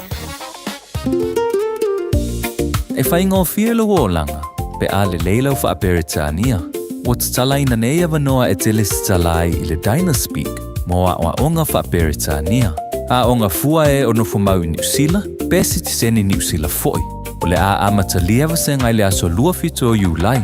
A whai e te au mau I Hamilton, Palmerston North, Lower Hutt, wha apea Wellington. E tala whea ngai le Dynaspeak, e fisosoani mo oi. Wili mai loa le oiva, lua lima, ono fitu whaatasi, lua lima, ono fitu whaatasi, pe tana I ane I le upenga te whailangi. Info Dynaspeak at twoa.ac.nz. Tapena mali te whasalawina o tātuk tala mai Samoa nei teimi le oli. Toi tolu minuta talo le tula se funmare lua. Ko tele nei tātuk paanga o mafuta mai dingo le tātuk tau tua le nei whaiaso. Ko vai de vavela so ngafua. Vai de wa afa foi so ngafua lanto. E fu tals furua. Ia fa malo atu la valtatu wa tino malo no sai tu mangaluanga. Tiu papa sa filimale, fa talo fatu tatu pakala mele mafuta atu nei I wiwi manukau. Misi en pongai lai malo se fo manuia. Alo faanga na yo mantua sa malanga mai Samoa ia vui maane. Ia mai lano mo tele sala fai. Ia alo fatu malo fo malanga manuia. Ia na yo tua misi. Patalo fatu nei tae ao ia China Timalala. Se fo lau de lei patalo fatu le mafuta atu nei pespene Australia. Fa so mala inga lo mafuta ba inai Kristete. Malo se fo manuia. Upload fatalo fatu fatale mafuta mai lenga te foi ia Terry fui mono na oia. Fatalo fatu nei tae ao. Apela mtaele alo fatu maulua le mafuta ba inai vai tele Samoa. Patalo fatu ia Maria Lori Tinoi, malo se fo lau de lei. Apalo te foi Terry fui mono. Sene Josefo fatalo fatu nei tae ao fo lenga te foi lefa malo anti ia Dr. Fasavalu. Hai, aola ukala leke leilo, se mea la le ua kafea fiki mai pea. Fiki mai pea, mesi aola mea se vai mai. Gene Collins fatalo fatu nei tae ao fo. Malo faftele mafta mai fa malo fo ia sulia nonga. Faftele mafta mai fa malo fo ia fa mose.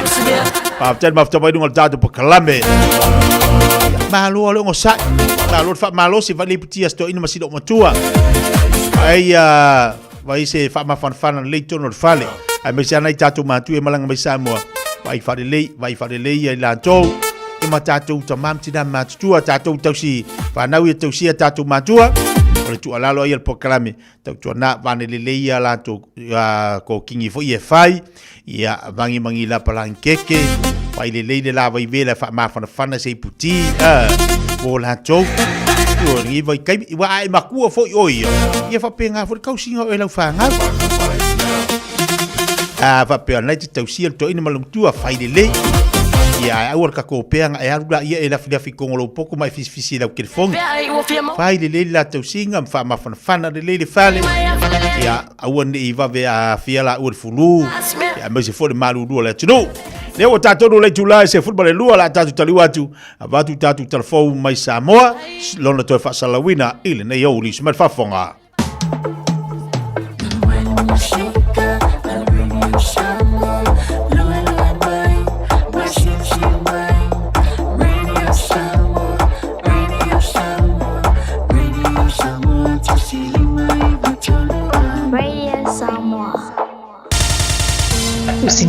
whaafofonga o le whaapoponga fo ele nei o talafou mai Samoa. Awina sa mai mo oe e lau leiti o whalongolongo le Radio Samoa tasilima iwa tolu amo. O te whatalofo e lo tātou o tenu o nei masina fau ma le amatanga o le nei fo i vai o sa fau. Tātou wherua i a au kuso le whaapoponga o le tautua masani mai lo tātou o tenu. Walu i le whaipule whiriwhilia o sa whatalua, le fionga i atu i a fuatongi pua le toa e ala ilana lo ia. Se vaenga o le tangi tau palota ua mori a ini tua inga, o whainga whaala tua e wheso ta i tupe o le taui e se furu miliona ta la. O le vala uino o le tangi les freile ua mawae, na whaailoa i le lo ia le whaipule le tu ina atu o lea tālu sanga e tā ua o le strikeout motion, ina ia tāo fieo na whaawau se vaenga o ia mōrianga. Ma ua whaatulanga ai lea sorua o le vaia so asau, lea sus futasi o akuso, e tu ina atu ai fina unga le lo ia matali i ai le lo ia le tu o whauru ina atu le tangi tau palota. A maua se whaai unga o le fina unga, o na fto ai lo ai leo le aso e vala uai mau o le tangi tau palota. O le tamaita ilo ia le fionga mangere leo ne mailo, o lo fina wina le tangi, ai o le tamaita ilo ia i a miro lui, o lo tula i mo le whaipule filifilia o safata lua. Walau maruia nei le tapena ai o se ilo i longa whaaloto i whale po se review, i le tūlanga lo ta oto ai le pūlenga le laka pi Samoa. Ai se e wha au tafa le tei whono ma le komiti whaafoe le pūlenga le tā longa laka pi le tano. Walau maruia fo i le whiriwhiria le laka pi le rolangi o ni sui mo se komiti whaafoe le tū mau, po se interim board, la tau te whaawau le whaafoe ino ngā luenga le pūleo le tā longa, au whaia lea ilo ilonga ma whaatali se taunu unga o lea ngā wenga. E le maruia sa i ringa se whina ngaro le tei whono le komiti whaafoe. Ai ua whaeroa mai e se mauri mau whaatua tuaina, o le tautonga lea na taunu i ai wheuta na inga masui, o le laka pia le rolangi sai sa moi le whae unga, o le vai aso o mwae. Au tapena ia fuafuanga sa ili eise fufo, i le whetule ia i ma le whifuri tua i wā fiai, le tā longa laka pi sa moa ma taunu i le leto e amana i ai e le malo, o le pūlenga o iei nei ma whaasolo muri ai, ma le toe tu ina atu o ni whesoa soa ni tau tupe, o le whaeunga o le vai aso na whaalawi lo ai, le uni laka pi fau, le ua whaingo le Samoa Rugby Football Union. O nisi o te mali ina i tutonu o le manu Samoa, ma vea i fo i masui al komiti whaafoe le laka pi e le tanu, ai maise nisi o tama laka pi, sa lawi lo ai le tātou manu Samoa i tau sanga umawai, wa lango ina le fausia o lea uni laka pi fau. E tō luani te ngata na mali liu le whai ungo le vai yaso, le sto nai me le Samoa mua au kuso, o lo whaia Yesu e sua ngā leo leo i le mafuanga. Wa whai loe leo leo le tau fia i nei o se tamā ono se furu ono tau sanga o le soifua, mo su e suenga, i le maliu o se li te le vaulua se furu tau sanga le matua, ai a fia ni manua se isi tau le lea, e lua se futasi i tau sanga le matua. O lo masalomia na wha o ngā ai se la au malosi, leo o tau fia leo leo le a upenga mo su e suenga atili, i le pongai o le wha velave na tura i mai vaitere le tai au le sa. O le tasi o malio se tamata alo la kapi o ia foi o se lau fali. Leo wa wha ilo e leo leo o se ta alonga la kapi na whaia, i le malai ta alo le fio anga o vai ala, na whano ai le soi fua o lea tamata alo. Mori mawina i video lo sara lau i lunga upenga ta wha ilangi, se vevesi na tula i mai le vao tamata alo, ma a wai manisi o le au mai moa. O ave nei le talo sanga le mtanga luenga leo leo, whale pui pui ma le toe fuata ina le atunuu, ai maise i lantou sa iai le teimi o le tālonga, ina ia tu ina atu ni ata video na lantou po ina mai le tālonga na awai, ma le ua maliu. O ia ata video mani wha mtalanga le awhisoa swani, i sue ngā leo leo, o lo wha ngā solo le teimi nei. O se tasi o whalanga le vaenga wha upufai o le wha tua i le tua sa mo o tasi, i le maua lea pepe fou o whaamirianga tau tupepe atula i avema whai ngā malo, o lea wa amata whatino. O le fionga i le pāle mia na saunu ai whaalawi lo alo ia lea fesoso ni tupe, leo lea amata le masina fou o Septemba na whaia le sitala, ai mai ai le masina o Novemba ma le wha moe moe, e amata maua le fesoso ni a te sema ma wha solo atuai le tausanga fou. E lua se lau tā lau o wha moe moe maua le pepe fou fito a whanau, ai se lau tā lai masina te tasi, se ia o ina ulia le tolu tausanga o le matua o le pepe. E le te tau telangia nisi o ati na e le ua ngā i le tātou malo mo le wha le ino nuku ma fianga. Na ua i o tau a uma, lau i le atunu uma nisi o tātou poloketi. E a fia i le tātou poloketi miliona. O le pale nei, ma fau nei, ma tau whātulanga nei. Le amataina o le mua o le nā fo i ati na e le atunu. E iai whawhitauli. A whawhitauli e mawhai o na tātou fōfō ala mea. O tātou mati i le vaai mo le lelei atoa o le atunu atoa. Kei tai o le tai aole nei, whaapito au ngawha. Se tala le tātou malo ma le poloketi le nei. I whanau a le atunu. Le ua tātou tau pule i le tangata o loi to tonu o le manava o le tina. Ua tātou tā pena i le tangata e le isau le lalolangi le nei. E le itu ese ina e le atua le tangata malona tina. A le porkalame le nei. O le porkalame le ua whatatia le tātou malo ma tātou uma. Whamanu ianga ua ta pena. Ta pena ina ia maua e le tangata faure nei. Whamanu ianga e te tau na tausi ai ilona ola amata. Ilona mua o le lau ava mua. Ina ia ta pena iai le malo e avatu le feso soani. I lima o le tina maitanga. Le tamao le ainga. Ina ia feso soani i le tausinga o le pepe fau lea. Lea ua uma na whaatulanga se teimi muli na wha solo leo polkalame. Ufuanga whaatatia le tātou malo pe ona folasia. Whanau lo le pepe fau lua se lau tā la. E avatu i le lima o le tina e ona le pepe. Awa le tausinga e a mata ilo na soifua mo le saonga le mu. Soifua malolo ina. Awa onga, tau mafa, puinga.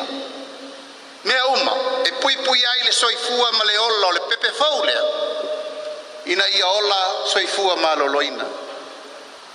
Ona tausi lo leo le tamatiti lea. Mo le tolu tausanga. Whanau mai, tau na whai pepa whanau. Tau na siaki fo mai whai tui. Ta pena le soifua malolo ina ia mauti no le lei. Olo a puti le vainga o le pepele nei. Ina ia manuia. Ama ea lo le tūlanga lewa tau nu uma fuanga o whainga whawai. Ona tausi lo leo le pepelea e mauala na se leni se lautala i masina uma se ia o le tolu tausanga. Pa ia male mamalu le nei tae ao. E le i maua le mele nei le tātou teimi, talu na tātou whananau mai o tātou matua. Ai a le tae ao le nei. O le tae ao le tātou mai e tu whatasi o tātou loto. Tu whatasi o tātou talitonunga, tu whatasi o tātou wanganga. Ma le tātou whamoe. Ina ia tini le alofa moni, i alo ma whanau a Samoa. Le fionga le tai o le malo le palemia sunga la audia le mali toa le utea polate va fosi. I se vaenga le na sa unuanga na whaalau ilo ai le vesoso ni tupe le malo mo pepe fau. Wa amata le masina fau au kuso le pau te isi i lalo. O le tau o loa tau sua au uma peni sini mo le atunu atoa. Ia ma o se wha mama a venga i le au whaita vale. Ai mai se i ta vale la upasese pe o pasi ma taxi. O tau fau o ia o loa le penisini wa tolu ta la 5 fitu sene le lita i le masina nei. A e sa fata la i le lita i le masina o iulai. Sua ukiso sa fata la fast food valu sene le lita. O le ua pa u le tolu ta la valu se furu iwa sene le lita. Ma le kalasini o lana tau fau tolu ta la fast food valu sene le lita. O le tau sa iai le kalasini a iulai sa fata la ma le lua sene le lita. Tala amatai o le nei va yaso. Pui lo ainga i le tau malulu. Au e te whaatali. Whaatonu nei loa lau tui ar fulu. A whai wono lima o tausanga pe o vatu. Pe maua o e singa se tu mau. Mai tanga, po maua fo iso walo i singa se tau manawa. E ma whai o na whai a fua lau tui ar fulu. Tanga iane i le upenga te whailangi. Book myvaccine.health.nz e vave to e whai ngō fie. Mō whapesili manisi whamtalanga. Really mai le vaccination helpline. O valu se lau, lua valu lua iwa lua ono. O valu se lau, lua valu lua iwa lua ono. Po o le fono. O valu se lau, tolu ono ono wha valu.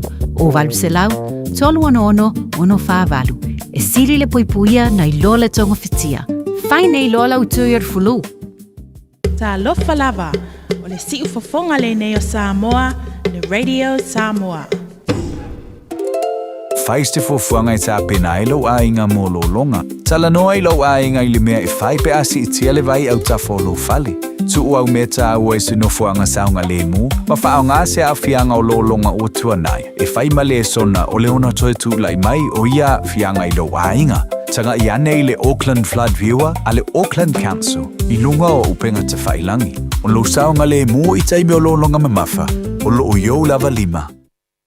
Tawa le wate le wasu matasi minuto tēne le tula suma lua whafonga tātu watino o le toe whasalawina o tātu tala ia mai Samoa pe ana iei le tautua a mata niwa iaso le whionga ngalmanuana tipi au tanga vaia ia man wha moe le am whaunto au winatu I le tātu watino e whafonga iei le tāri tulai fitu I le Fiafia nei wha malo whaftari tātu watino I lanto o lo mafuto mai pēle nei vaenga o le uli ia I tono latu whawhinga luenga malo lava tawatai Malo fut fa malo si onise la tolo ngalu mtanga lu ngal malo onise la to pis nisio kampanio le afo yo ngalu ai ave ta vale lu ngal tele fa malo to fot tatu po kalami mo to fa malo lo sai malo pale tatu ai ngalo mafuto ba tono tatu atu sa molo fa fonga mai ile tatu tatu tasi ono tesi matasi fa talo fatu ma wolo fatu po kalami malo lava mafuto mai ya ile nei fo ya ulo la songa fua lele wa afa la songa fua la to wa va ile makaukia kia te le vave la luaso ele umifinga kuri au kusu ono sa ia tato le maruru le totoi ono sa tato le maruru le totoi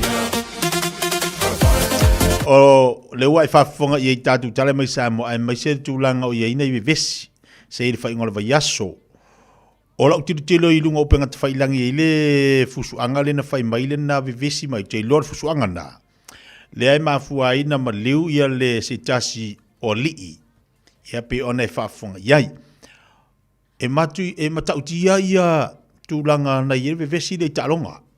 I te tono le tātu atinu. A e fua fo iai. E le whape whatu atu pulea. O le watele na whai maile mea. O le watele na whai maile tūlanga le vesi. O tamata alo. A e turi oso e mala mai moa. Ioe. A e o to telo nei vesi ma meia te tupu mai tono tātou auraka pi. I meia te tupu mai tono tamata alo ai. Mai maua pia whapea lai mongi se rengi. Yo, e lau putu sao ha. Mai mau pia whapea lai mongi kupi. Umanga vevesi nga I ta alonga vevesi lai whapea mo se rengi fsosangi te usire ai. Le lau tātou whalongolonga wa tātou wawa irungo penga te whaile. E vevesi. Ia lau tupu mai whalavilavi. E wai tangata wa whioti wa mari liu ai. Wa ina na tautia. Tu lau ar whafonga mai tātu watu. Mo mole malo vale mo ka magiki. Ka wa ha mo mole malo vale. O wa ila te leo la afianga le la afiai. A afiai matua. A afiai a inga. A afiai ia nuu. Te le la afianga. O aila e tu la imai whawe whapea. E alu le tamatiti, e abla o elenga e ala ku, lenga whakupua le vivesi, mai malo vari ko kongu, e ke alu la ke whafsanga I ma ainga ma nuu ia ua kupu e whawlavi. Tu lau al whafonga mai o nei ainga e tau i e mea lea. Al whesilinga, e alu la o elenga e malo vari tono le malae, ma e fia kama malo, e ke alu whafsanga I ma tangata, ma ainga ia ua tupu mai e ia le whawlawe. Le ai. E uma o sol malo vale I ango fongo fosolo. Ai o tangata matua. E whawhasanga I matau fōfō le whawhitauli. Si kau fōfō le whawhitauli. O le alau ango fongofo. La ngano tilo dungo penga te whailangi. Mo wa ili fa ili ita longa no. O le si ole ala. O le si kanga a ole ta tira ta mai tono malai. O le si ole ola au.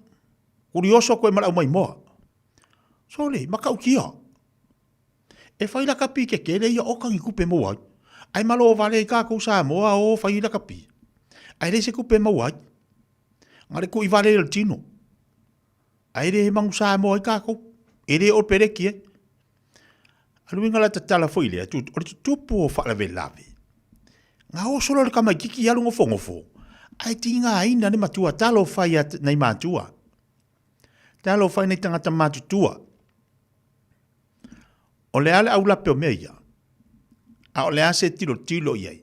Longo winga. E la tilo no. Ali ma fai pule. La va po le ale me la fai iai. A fa penei la o ele na afiai ma tu pue fra vrave. Ai sauri fai unga le nu. O ese o ma ave ese na yo matu o tau ainga. A vai me morka makiki. Alua koi marka mas koi. Inga masiro masio tua maha, sio tamam, sio tina. Kalu wali malo vali. Tu lou wale fa fonga le tatu watanu. Ese le maa ngia. Ia leu mai maude soifua. O si alo le atanu. Ta longa. A le si foi mea. O le kurioso la o mai moa. Le angana iei ta longa no ualu wai au whainga lu au whatatu pe par Samoa Times. Ngo ualu lai i. I lau kilangi Samoa. O ualu i e pu e mai. Kei rongo kukua i lalo la unga ma whangala ke mai lesi ngasu o lesi lo ma. Kere ka ua kunga ringu. O le au te mana tua. Kere ka ua kua. Ai wari sau nginga lo ma kua whawhinga nganga whai au ka whalau wala. Ai wala au konga lau. Ala e fusuka maka alu. O ka se maka ukia ngi upu. Ka ukia kere. Tātou i oi mata. A e loa e whiking o fiere momongo o ele ongo sai. Ai loa e whiking o fiere momongo o lo le ongo sai. O kia lui o malai. Kia fai o malai. Ngofo o tau fali. Ngofo o tau fali. Pea fa pe whiking o fiere momongo ngai o le memeka o le ongo sai. Fofo le oi. Langa no wali ta longa na ile o kilang Samoa. So le kupo e fuirar ko inga skai dia. Kupo e fuirar ko inga skai dia. Ko inga maka la ka ko. Mol va ko ngala ka maka alo. E va ai ku lo ka wala mu mai. Ala le me nga vela ka mai o e fa la ka pi fu apa fa pe ke fie fu le ma. Ya le la to amata lo kilang Samoa. Yo o te lo fo ya. Ko kere fu ka ko e ka pu. Ai la ko e ke la tu le mata le mu ngofo le yo ko fa malai ia mai nguingu la fang vai ai vai ia ko la emeris ka makalu ka ko pea alwa kwa fa malosi ai lo le vai ko la ngo le funga kupunga vivisi fo i ka makalu kon malo vale ki ka ku maka tu lo we lo tangata uma ai or tu alalu la nga lua batupu mai fa la vele wo sa li tatu ni si tu langa talonga a le no mata i lunga Facebook o le makau kia e ta oto la tamale le malai i te tono le malai ala e vesia a le kupu masamo o le makau kia o le mele wo i tatu a le si la mele u fatu lautala o vevesi la kapi ma le vevesi ala o tua inga fo le malo meia le ai meia le na fau o le malo ma fu mai ni me o la le mele malo e fai o fai ko le pale mia ma le malo e fufusu no aua ni tatu tua ia fua leisi. Pau o tangata la tau ia. Ia. Pau ale mea. Se tu pe lima o lima fai pule o le afio anga. O le tutupu mai e ia e ona au nei. Se la tu tilo na ilo le mo tamaititi. Mo le leu sta me fa longo. Pa malo tu fo ia te ila tu ia me sia ia. Si a inga po nei matu e ona sia la tu walo le. Yo o tupu mai le fa blavi. Ya e tau fo tatu talo mo tatu watunu. Le anga pe la uva ia tuai. O le tupu me le me fa ia le anga me la ku mo finga malo. Wa ku inga le finga malo. O la le me finga malo e fai. E fai a koi fo. Ai ono le fa longo. Mo le malova. ia nga malova. Ia asau nei na ia vaenga o la talanoa ile fioanga a o e kongula lenga ku po fa velenga e ai ke o fa yakula o fa la ke ngofo. Fa ko ifo. Ia vea fo imoa so sani motato. Leanga a to amatala kilang Samoa. O tasi le vaenga le tati mata o ke lo si kaimiu ke ala mua ko ke makamaka. I o le kilang Samoa pe a vitamina o fa sole. E makau kia fo le vala au ko kongu. O ka pe o ka ngaka fo ia nga ngau mo le vai o le si oile nga la kur ka vali ko kongu e au mai fa fo wa ai ere yo le pola kapi ere ngau le vai se pola kapi a le vala au le vala ko kongu a o pe ia fa fu sima pe vala nga fu sere ko o pe ia ko ru anga o val po mo le anga ru ku le nga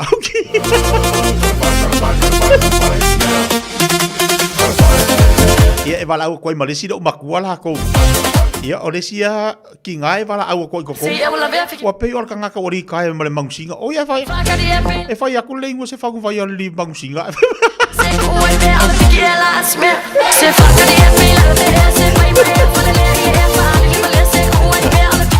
Wa mudi o ka wala au mai ngi ma ka ki ala wala au.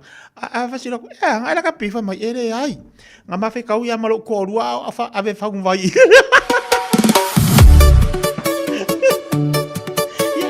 Ongo tak. Esa o ia ka mo o lupe maxila. Ai do fiki ngo fiere mo mongo lo de ongo sai. Ia awa ke alu o. Ko fongo fo ko fa. Luas fu 2 minutos challenge la se fu male lua.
recruiting for New Zealand's most important jobs, and chances are you're probably qualified. Whether you make coffee for others or just yourself, if you're a shop worker, tall building worker, gym guy, gym gal, teacher, preacher, scuba diver or Uber driver, bring yourself to the 2026 general election. No experience? No worries. You'll be trained and get paid. With thousands of jobs available, it pays to be you. Apply at work.elections.nz. Mum, Dad, I see it's a lua pisa so oi. E fe alu so oi, Mum. E fa alu ai tato tupe. What's a lava? Le lua misa so oi uluma. O masini poka. Ua mafu ai le vevesi o lua. Ai whaafufunga fo'i. Wala aule au nanga, ale mapu maya, ili o valusulau. Lua tasi, lua. Tala no iai, paaso le mu iai. E mawai lo o lua fiafia. O valusulau, lua tasi, lua. I love you, Mum. I love you, Dad. O tupe whamomoni Samoa, mana tua loa le Pacific Easy. O loo whaawau pia le tātou papitoa nao le lima tāla tu tongi pia whaunga aina le Pacific Easy app e whaatino ai au tupe whamomoni mai lau telefoni whebe ai. O loo awanofo le tātou direct transfer ti posi mai ai au tupe le tātou account ma whamoni aina fasili lupa le telefoni ma whaatino la foina lau tupe ai nga whapitoa. Mo le tutongi ino pidio le mai, mo li te ngā tupe so se whare tupe Samoa, pe tutongi nino no ngā tupe le numpi wha, Samoa Housing Corporation, UTOS, Samoa Land, ma so se au nanga Samoa, o lo mawhai na whaatino uma i tātou au nanga o le isi pay. Mo le Fiafia, o whaasoponia so se vahenga New Zealand i o tātou lala, o lo awano fo i o tātou ofisa i o Tara Mamangele, pe whaongā le Pacific Easy Mobile App, po le direct transfer, whaasawa i lo taimi, ai siri ato na whaasawa i nau tupe wa taunga tāle penisiri. Mo nisi whamtalanga wala au le telefoni o Valselau, o Tasiono ono, po numero masani au kilani o le lua fitu ono, fitu iwa, fitu wha, ma le lua fitu ono, fitu iwa, maru wha, Pacific Easy, o lau paanga mo tupe wha mo boli Samoa. Le shine dento, susu mai i le lata u falefou, o te le ma matango fie, il whaia fōle siaki au o loa, whaapele ni whawhampi e tasi, moe wale stella mai o fau mai i le shine dento, i le nao le lima se lau i waiva tāla. Whaia fua quotes mo le wins ma le ACC, patasi ai ma le whai fua o tong fitinga, moe sfun waluto sanga ngai lalo. Le shine dento, hawhia mai loa i le lima fituwha Great South Road Manukau, telefoni lua fitu ono whawha, lua fitu ono whawha. Shine Dental, your smile, our passion. E ia inga whapito. Talo fa Samoa, waule ne yo kasputi alu, awal suia ngila wa le kio. A eva mai ina se fudu lima iva kolu, amo, Radio Samoa, bevela a.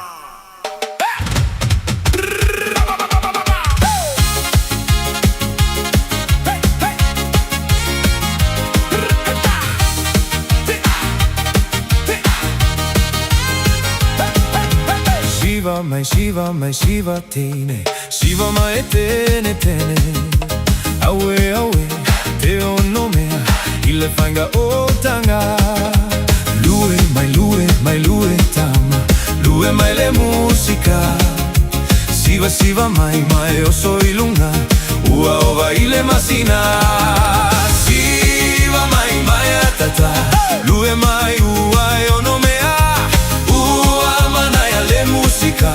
Vai o la upanga Siva mai atata Lue mai uai o no mea Ua manaya le musica Vai o la ona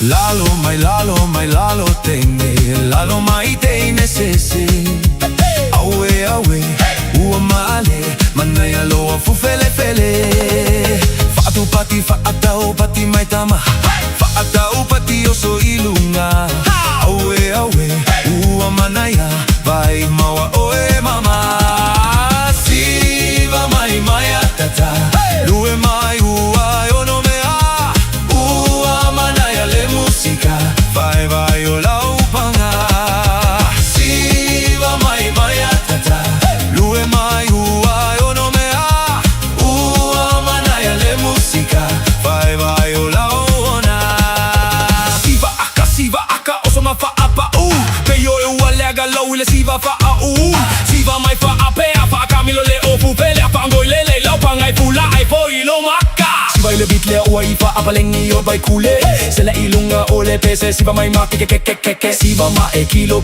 i la bea ile malo pipo o ki ai lo kwa luaga le e suki ako o e ile video siva tama siva siva teine siva siva tama siva siva teine siva siva mai atata lue mai uai ono mea ua manaya le musika vai o lau panga siva mai atata lue mai uai ono mea ua manaya le musika vai o lau ona siva mai tene siva mai tene awe te ono mea ile fainga o tanga lue tama lue mai le musika siva mai o so ilunga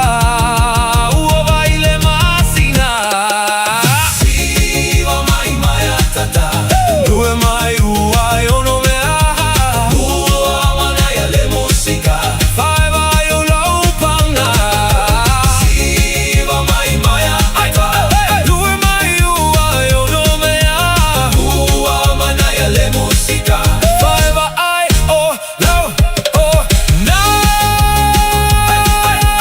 Datu Fiafia ngale uli leo toe lua se fulu male valu minuto talo July Jasi.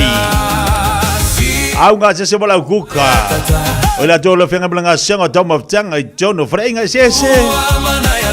Mama loti a tau malor kuka. Aya ta to yolo fenga bal fatu ainga tausi. A senga fo nai toma tanga po nai kuka lai ti fo tono lo ainga. Mama loti a ya o aso nga fua I o aso amatanga le vaias o tanto o toenga mai la sa o le ala le toenga te mai la sa ko I popo ila le nga fua al me manga ia la ngai o sa pe kur pusa isa pe de kur pusa isa e lai okay ya wa fu e maruru la tunu isi me ka pole for ka kil pusa isa le maruru ko e pe lunga lau o le me ia e ko anga fa ben aso nga fua la fa ma le aso nga fua Diso la tunu leo te taliwa titu te manga luengo mai ala tu malolonga. Pa malo atu po kala mia te ucho. La tu umala valo ma futa mai tono far mai so se far mai o e ma umale po kala Fiafia Mai. Apa pele na te fa to lio no ngasi ngaso le tino. Yo e alo fa atu tatu tau mo ucho. Moli atu nai musika nai e vanga fo le nei yaso. Tai tu waina o e a o e fia ngai mati ngao le nei yaso. Tatu fa mo fa ngolango le tu le se me fenga tai le li. Pa wale me fa no file mulo ma fo fa. Langa e iso tatu e alu fa mai. Lai do lai mai. O le ma fo le me ma fo ki ma fo ki o. Wale do la le fo mai po le a kongo me la e kupu ai. Al me la mo tatu te tau le. Ai alu ma lo le fa mai. Ma lo le fa mai fa ma lo ma fo fa.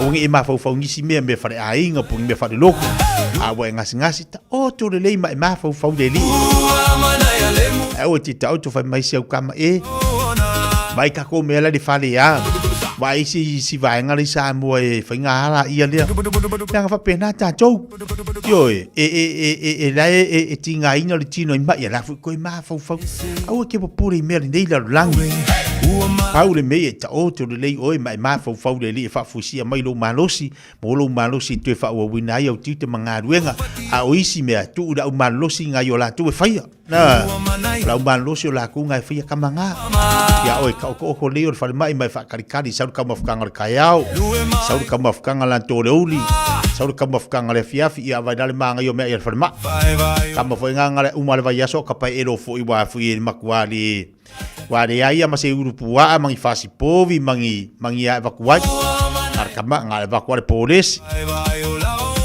yo evacuare polisi la ko ia evacuare markama itos evacuare makau kio me alfa mai ia evacuare fo evacu ngia ia me alfa mai o ka kama ko fia ai evacu le ngia polisi le po lesi ale fale mai. A o le ngalo. Oka, ia ngaka ai o ngale ringi po lesi. Ai kasi le toast. Ia masinga fasisia mo foi le masinga paka e vakuai. Ile ai mase fape mai. E ko e saka. Nganga le madua taia Fakari le odi. La foi la ka ke fakari la foi le odi. O se sanguisi mankuala ai ka fa sanguisi. E lua ia fasifalao. Ai avakut fale mai ekipi lua la falao nga. Ia vakuda saka sanguisi. Ia masinga ka supo. Ia ka ke usi ka ia lai me fale mai. Ire ai masoka fai kio pe angia ka kale fai akut fale mai. Ule ai. E te le fo ngā ruenga nei fo mai lai fai. Ina ia mawhai o na whai titi ai ngase na ia toi. Ronga winga la, tātou ia nga ia tui maua mai iltino. Leise mea ka o se ko momoring. Leise mea ka o se ko momoring. E ke kausamia o mea ai o waku o le ngā. Ia wakari fo ilo le tina la tau. Ala ko fo le tina la tau le fiafi. Ala ko ia ngā singa fo i kaunga mo singa pakeka. Pe rua ufasi pakeka e waku. Ia masinga ufasi supo. Ia ngau malola ia lea. O ka so nungolo ka boinga whaari ari o ka maa fau. Ia ngā whaari ari mole ala ia lea. Pare kau singa whare mai o lau sui fua malolo ina. E rei whape a waku sau o ngā povi e kau sami o. E waku e masinga uruia. Ui re ai. Ke rua whafsa ngā ia ma polesi ma. Mare ai ngō polesi, mare ai ngō o toast. Mala ia le sa vari soro ala ia le mai kalkala ngo kuisi ma ia vai fakari do mai fo ma pa fitai fa malo tu fo inai fo mai o la to lo fe ngai manga ruenga ia mai se la to lo fa ngai ruenga to lo fa mai nga se senga ia ma le fatino ino o mea ai ia o ngo sai ka ko ai fa pe ngai bo fia pa al fo ma a fa pe wa uma bo fia ka usanga o ka faila uruse ke de lus alu lo al fo ma alo walu ai ke ka ko fo ma inga singa lua vai aso pa ba ku ngolo ko lua sa va mai fa pe ui e aso ko lua e nga la ko la po so pai kar lua ki pingo le ai o ki pingo le ai nga ka fa ko ngai fo ma ya e fa pe ngai ke lo fa do kingo ngai ai malule la va ai ngai u mara ka kala fo ile le alang kako ai kako la popoa piwa kako fei kai ya kako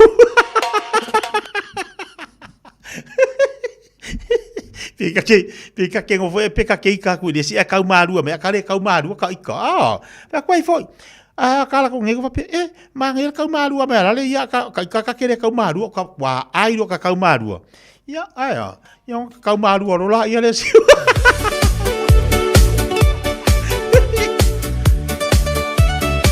ai pa wale me ia e kau maru fofua nga ole maru ru ka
mai pa e kalu pai ya pionga i ko banga ei lo la pe ai wa upia ni nganga leanga te mangua tau te vai se pa kau kala te leo a bio pau ma ngeo ni pa anga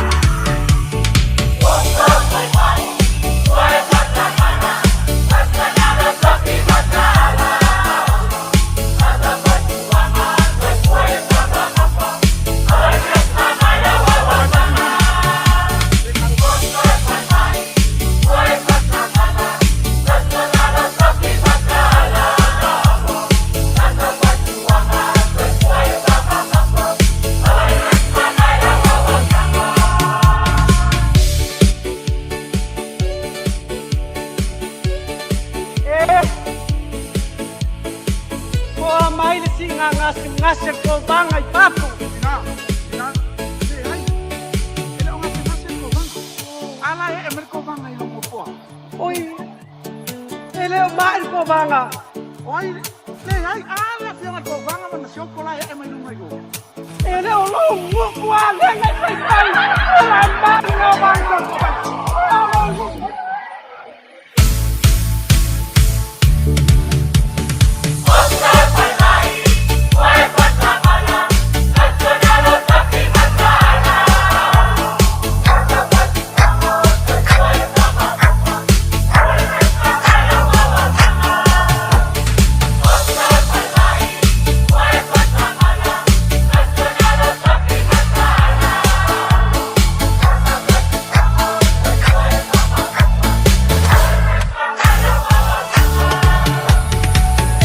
Wala la time fa Fiafia mo tato le uli le wato si fulma fitu minute on talo le la jasi wale mfano fata si maile sunga le pulo le tato wa nanga tato titi sal mo tato le uli le so ono lai malanga sa mo le finga le pepe tala ilene ya manajo la mo le tato pokame le sa tayao Kalau wingo le sa tayao la mo maile fa poponga tato pokame ya mo le tato fo le finga le pepe ai mo oya ai fi mana mia se so sani para pel tato telefono olu tasi di montoli tolu fafa Olu atasi di montolu tolu fa te mo ia ile afianga le pepe male lanto tautua. Papalote riso tatu paanga lua tatu Facebook. Yo le vaeva kako faisi malu lua tau. Papalote lata imoenga yo sia pulasi. Malo se fomoria le fatasi mai dunga lori nai pokeno. Patalo fati sone apineru fafteni bafta mai. Rejo sifa fafteni bafta mai. Le sao ai mayava fatalo fatu fo le nei teme leuli.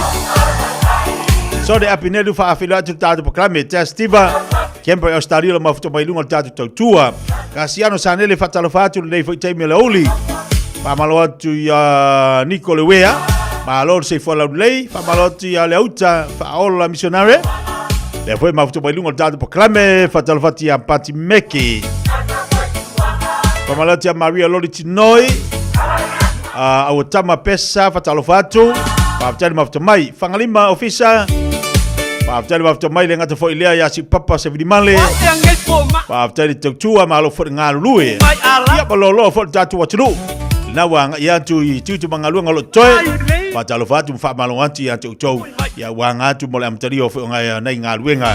Yo lo tole ne yaso. Aso fo le nei. Da si le vai nga leua tatu titilo yai mo nei fana wa onga. Yo na la famana tu lava mo tatu mantua e mane fo ina lapta inga yo lo vatu nei.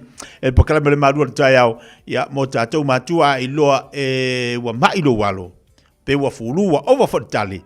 Ya one vele onga. Ole vai nga pe no titilo yai. O tatu wa onga. O tatu wa onga. Wa kere nga mafuru ka maki ia ena una ula tatu langa ita mai titi e vinga mai ya e fialu ka maki da onga ia e falonga kuon mako ore kale ia ola la me tonu fa tatu matua ta au fi le se walo avile vale fo mai a mai lan tala vai fa ate ade le kali ma pui ma de furu langa ave fo ia onga ia e fikale ka maki kale mai le inkia kale mai le sainga kale mai le mankua tatu e fifi loita mai titono la onga ia afekale ngira kamaki ia ko kele ko mar kale si au kama ia wa kirenga mai si walo ole mana ia la fa mana tu mota to matua tilo le leita to va ai le leitu langa tau ona pui mai ai tātou whanau. Ai lo le mana o foi o tātou mātua e awe lau tamalea onga, ai nofo le whare whai ai au Skype. Yo. E lore ave se au kama i oi whakinga ai ngai le whaia onga. Ai ngofo le ia le whare whai o le whainga o le whamawhi kinga o lau maka, o le kau koskosinga, o le kau vadvadinga. Ioi, ai loa ua mai, ia whangofo le ia se au kama, whai le vai, kasi le mea ngai a, le si mea mana ia e mo tātou mātua. Mai, kango le ia whai momo le, vidi le fiu. Whai le masinga choose whai le po se moli, po se whala, whai wha choose whai lea. Ai kango le mix whakasi, ai wangi le whai ingoa tamatiti. Kama whai le lo ka iongo kausanga kaifi, kusa pe feu.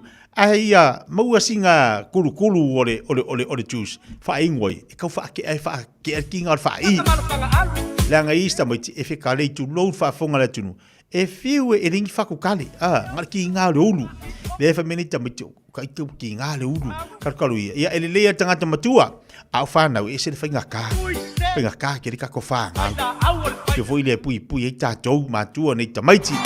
Ia lewa I te mua pesi o le wha mai marfulu, o le malulu, tau fiafita mai ti tono le whare au le vei whawhata whawai. Tō la ka I ka ngaku a lalo, ai pulea o le matua le whainga sio walo, ai tati tilo ia pui mai nei whanau, ia avaku nge whare mai, ka le mai lea. Ua whiwhi loifia ka lei o le whare mai lea ko whai o ka ngaka makukua, ia mangai ka maiki, io e whikale ia ko ala, au ka ere marau lia ka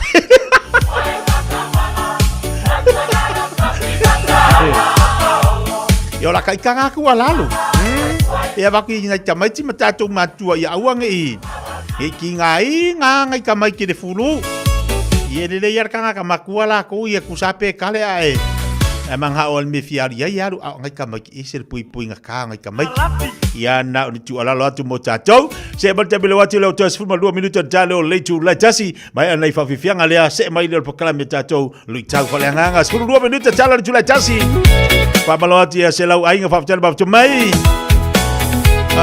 Suri tu taupe fatalo vatu. Faftai mafto mai. Alo fatu ya vui sala lau fa pe foi mapua. E nei kala stete malo faftale mafto mai nei fo ya oli. Rufi liu fatalo fatu ya Rufi liu faftale mafto mai. Famamalu uta perese. Ya teufilo ova fatalo fatu. O seipu ona. Ole upo le pese o seipu ona. Pasu marile hani. Amuya manulele. Efelele solo. Tausagi fiafia. Ifuga olau. Ailelo mai ita. Olo mafatia.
Ai ona o ita elefa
whaapogai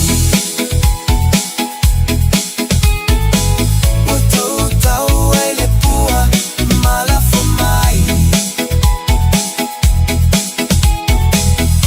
Ai na tia ai le te tea E whaamani no le vai Ai u i lea O le a o inu i ai Ai ona o ita e le whaapogai Ai ona ita e le whaapogai O tu tau ai le pua Malafu mai O tu tau ai le pua Malafu mai Ai na tia ai le te tea e whaamani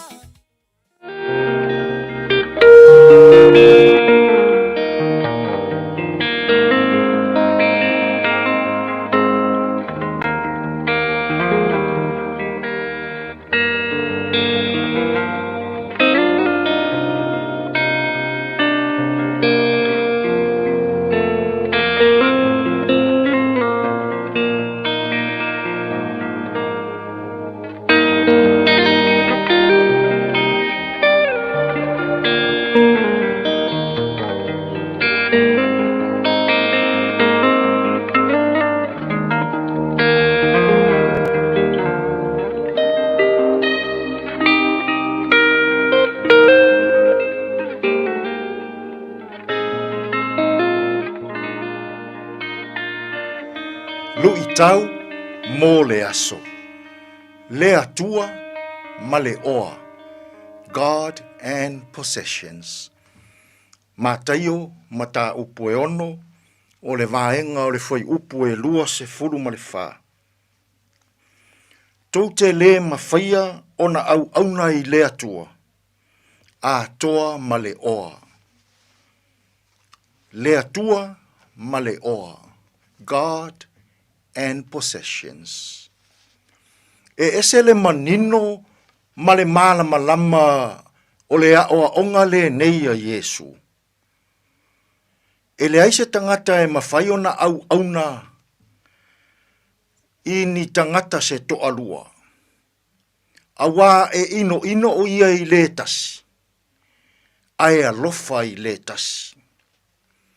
E mawhai ona whaapipi i atu i le tasi. Ai faa le au ngā ina le tasi. E le mawhai e le tangata. O le whetalainga tu sa o le a Yesu. Ona whaatāua le atua. Toi whaatāua ma le tupe.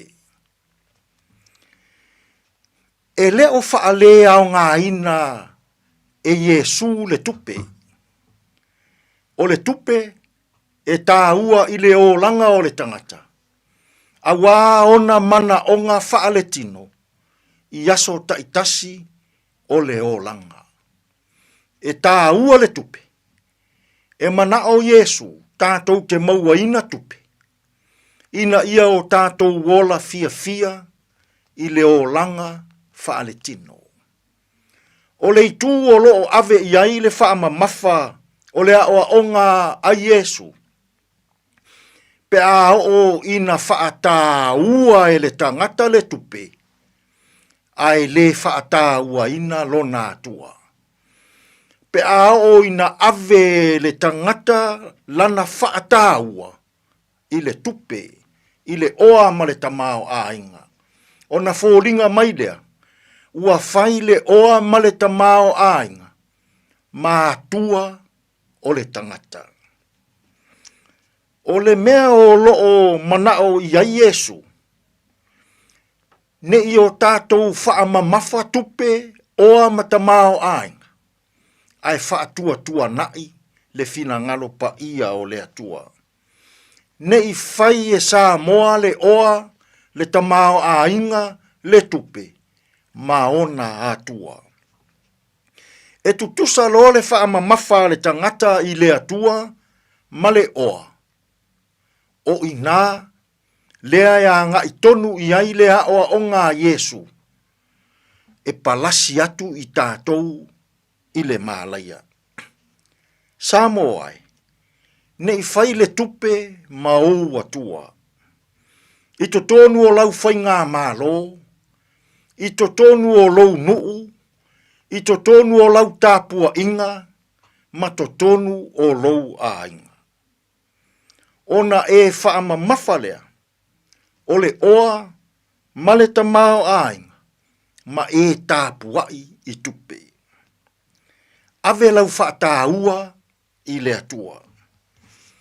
Whetala Yesu, ia sa ili mo mua le atua malana hami o tonu. Ona whaao popoina mai lea o mea malava e le atua. Ia te oe. E au ngā le tupe mo le tangata.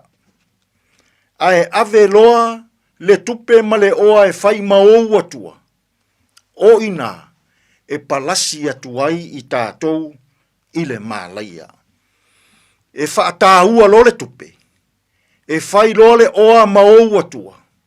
O ina e mauai oe i le popole ma le atu vale. Whaatāua nei le atua i lo wola. Whaatāua le atua i lau tāpua inga.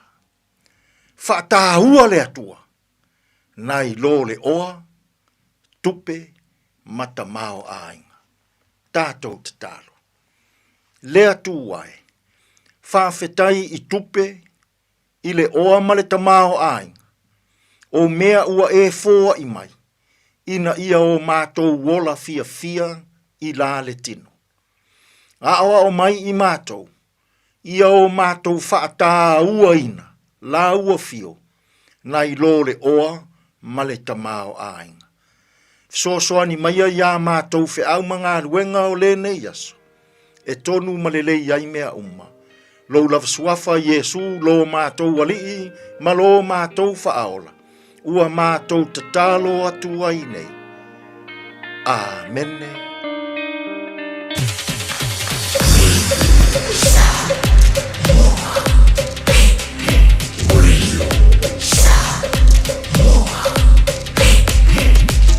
Taslima ivatulu amo.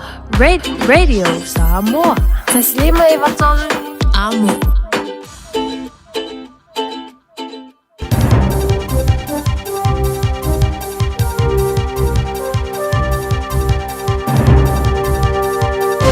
In this update, Wellingtonians are being asked whether certain heritage rules should be axed to allow more housing.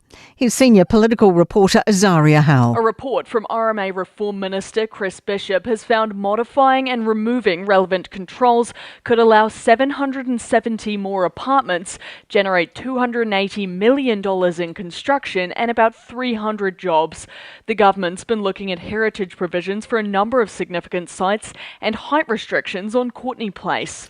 The Education Minister wants more homegrown teachers and hopes reallocating funding does the trick.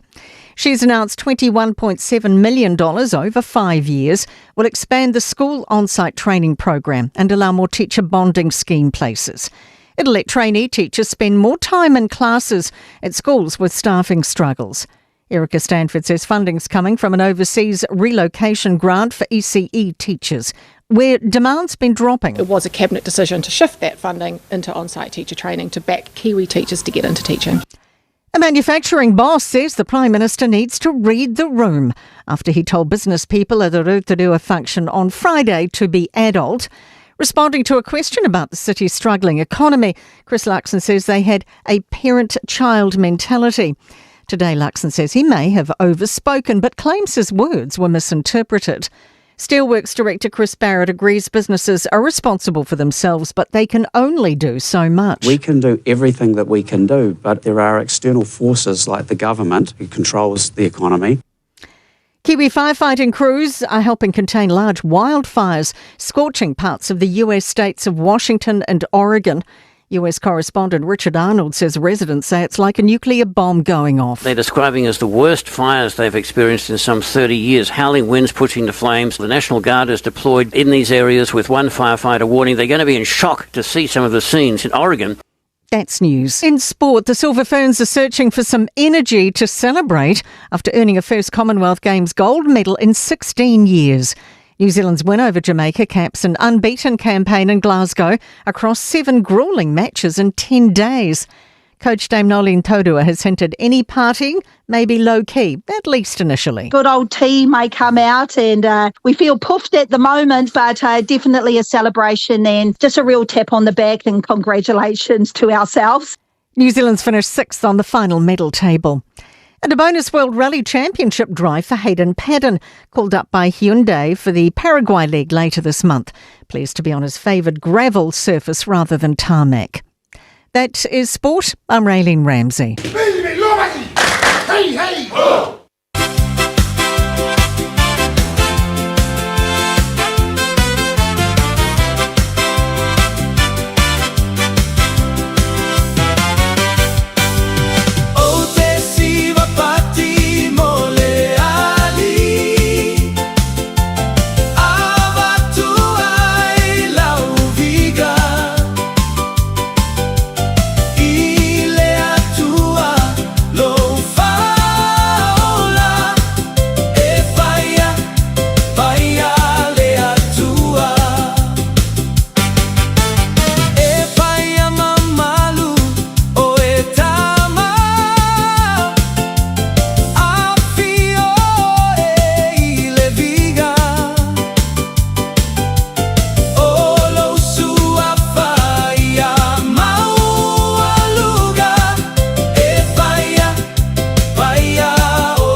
Tala Paule ngana pretani pere whafonga mai iai tu ina atu fol nei taime le oli.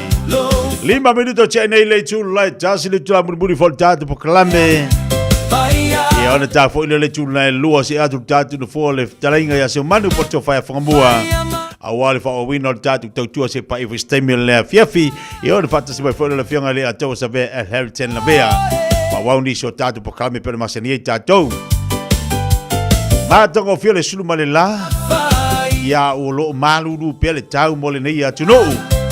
Fatalo fatu di so tatu pa angalo mafuto mai Australia. To tele nei tatu oye mafuto mai Australia.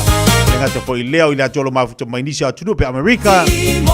America Samoa la to le folo to tele la tolo mafuto mai yei. Ko fa malo ala to wia. Fa malo atu lava tatu po kala me atu to malava. Se kuati tamati so usolo mafuto mai nai mel pole Australia. Alo fatu se ya joy malainga. Pamaloti ya emasimi. Le fata si mai malainga nai kalastete. Anga das le tonga fatalo fatu. Roof liu fatalo fatu nei fute meloli.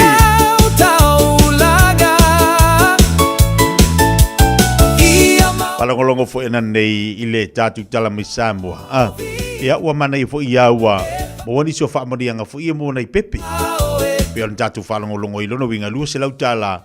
Tolu tau sanga al pepe. Lua se lau tala mai lava i fatu afana mai se i o lona tolu tau sanga. Tolu tau sanga. Wa unu fo nei mo ma fo fau i nei fa morianga ia ua mo nei tatu tangata ma ai mesel tatu atu ni Samoa. Ia lono pe ia me o tatu mo fo i New Zealand. Mo isi atunu. Afa pela me faina fai fafu. Ia la me la faina fai tatu Samoa. Tatu tilo fo ile nei fa morianga mo nei fa na Haiti. Ya mai se la tolo ia ia mana o fa pitoa o ila tolo ia ngase e fa pitoa tino ya tau fo nei vaenga na nei fa morianga na fo fa safu fo ile mo nei fa nau wa le tau le na o nei fa morianga por tatu tilo la le la mo tu per pepe lono winga ia ole ma ia fo ile la afa pe fa na le pepe la mola na lu se la tala le pepe ia so sani fo ile si fa ilele pa ka wai ia me ia le pepe o apa su le pepe o ia le pepe e fa na wane ia ele fai ona fangal tina ele fai na fa su le tina la e maua ia le tupe fo ile so swani ai ile apa susu ia ma fa ka wingi si me ai e fa fanga le pepe e mortino malos mana ia foi sia vahenga, mana foi sia famunianga. E vatu mo nei pepe, e tolu la tau sanga. Ia lea foi mana, ia fai mar pepe fanga o le pepe. Wa le tasi le vahenga pe ona tatu tiro ilaso. Ia ama ua le kupe si isko, inga masiro makua. Ia ua fai pepe fanga, u ale aia. Si longa ua ma ua le kupe fako, a fai pepe fanga o si pepe. Pato a fai lo si pepe fanga o si la pepe ilaso la. Ia nawa i teimi e moni ae. E le aiangi su ngonga me la vai kai alu mani ni vai te mi wa mo le lu se la tala le pepe lu se la tala na le pepe so ani ate ia fai mal pepe fanga o le pepe ia ai le mo lu se la kala le pepe ia fa me le bo ave fai pepe fanga o kamal le pepe vai le va kere nga o le kamal le pepe ari fa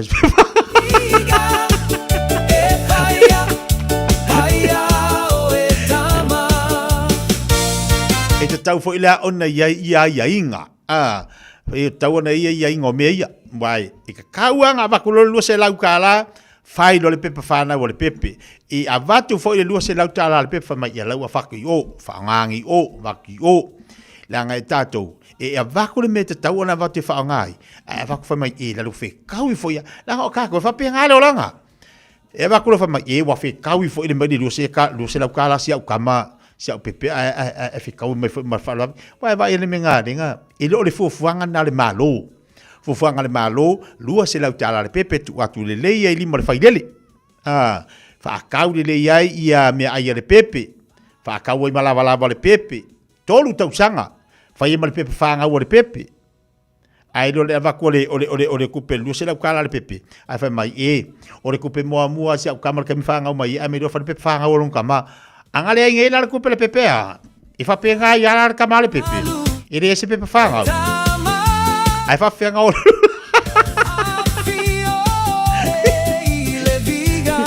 e langa o kako e fa penga le o langa kako o kako sa mo a fi kango filiu wa se me o ka makaukia e makaukia vai la le mo fa ia ko mal pepe fanga o kamale pepe o le vang fai pepe a de ainga a se pepe fanga o kamal o kamai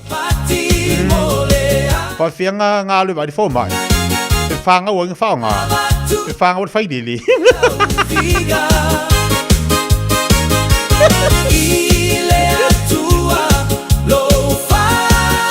la ole masa o le fai pepe o ke fa ko le se pe fanga vai ale atua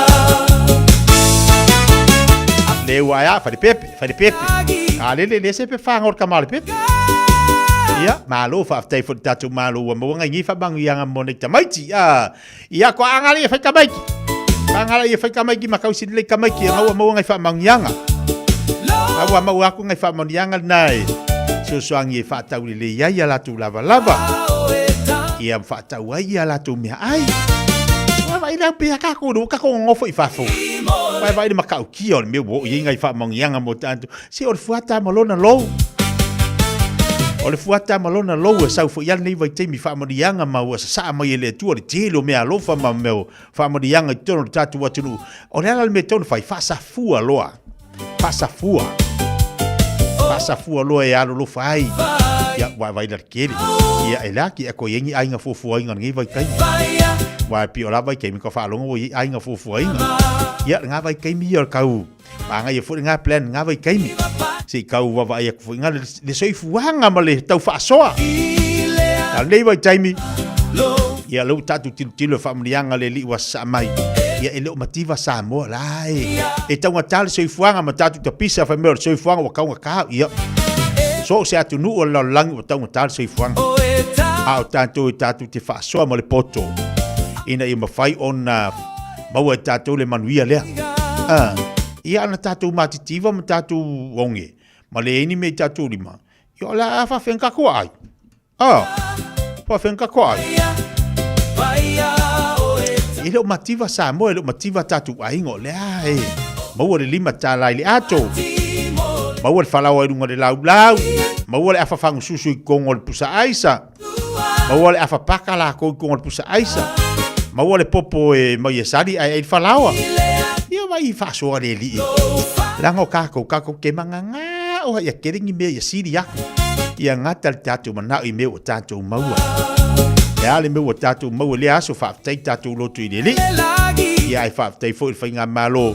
Le ua maua i sia wha sia fsio sani mo. Ia i le unkufanga kupi. Au whaamarianga rua mai e le tua.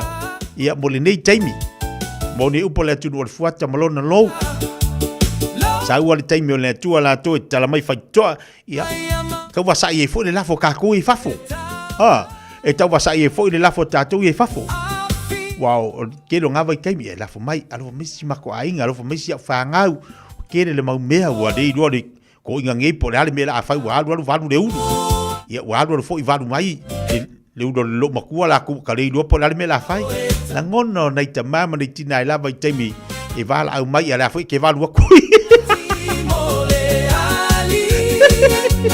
Ioi, la foi que ele olha me la fai fer ko kongi ngau piri ko kongi le fale. La foi vala uma ine yo si o ainga se tupe. Ya la foi ele lo por ale me la fai.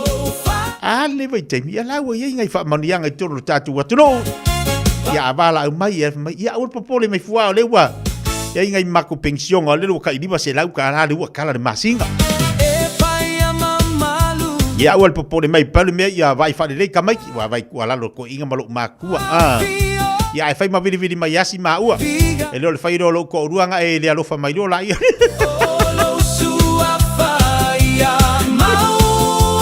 Ie, kusape lewa maunga i whamauianga i alofa mai pia. Alawar ku whaasoa alofa mai. Ia e loro ko wakua kausi o ko whiola ko wakua. Pei o ko e rinko māku o whiola. Suingo leo langa. La fu tilo mai nei tatu matu mai Samoa. Ia wa kau ka fu ngi vai kaimi. La fa mai ia o popole mai o lewa mau mak pension ka lima se lau. Ia la fu wa mo le.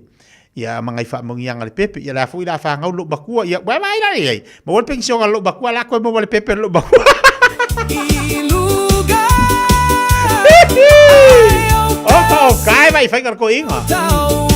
Maura lima sela ukala pension arko inga ma lima sela ukala lo makua ko e maua malua sela ukala le pepe la maua lo makua pa vai makau kio ia fa mangianga o lo makua mal ko inga wa fa pe ni ko lu kausanga o ko ia fa pe o for kausanga fo ko e maura si pepe lo makua ia vai vai ira i fa pe e ka fia ka ku fa mangianga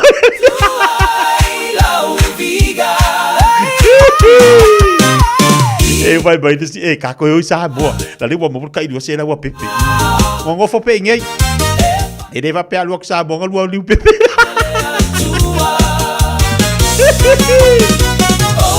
Oka. Oko. E ai se le manga ia kai mo ya. Yo fa manianga nga le ka fa longo ki ka ko kungu. Lima se lau tala al pension au la to te fitus full tau sanga. Maua le tupe ai la to na fa nau. Ya maua ko mar kupe la ko pepe. Wa, ki dinga bang wia ka ko ai nga. ya pepe fo ai ongo di makau sanga makua o ya pape o ko ya le ngi pepe ko i malu makua ko e maua lai maua o ko wana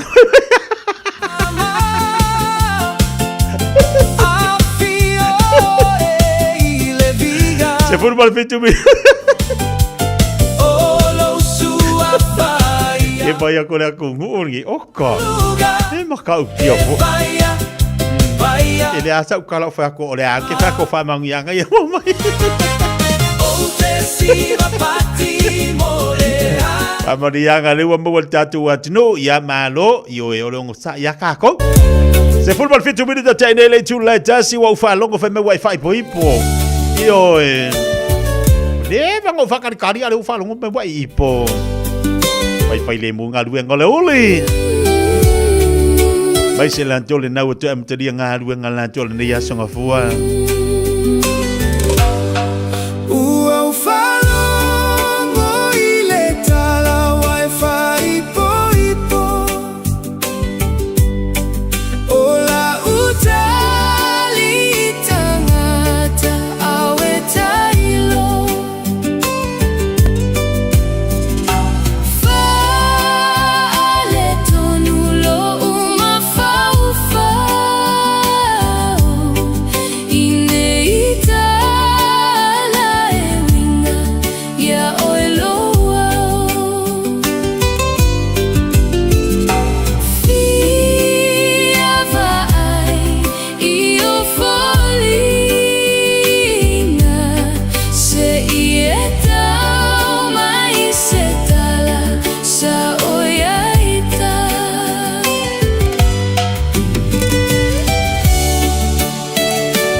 Luas for Jasi minute tele July Jasi.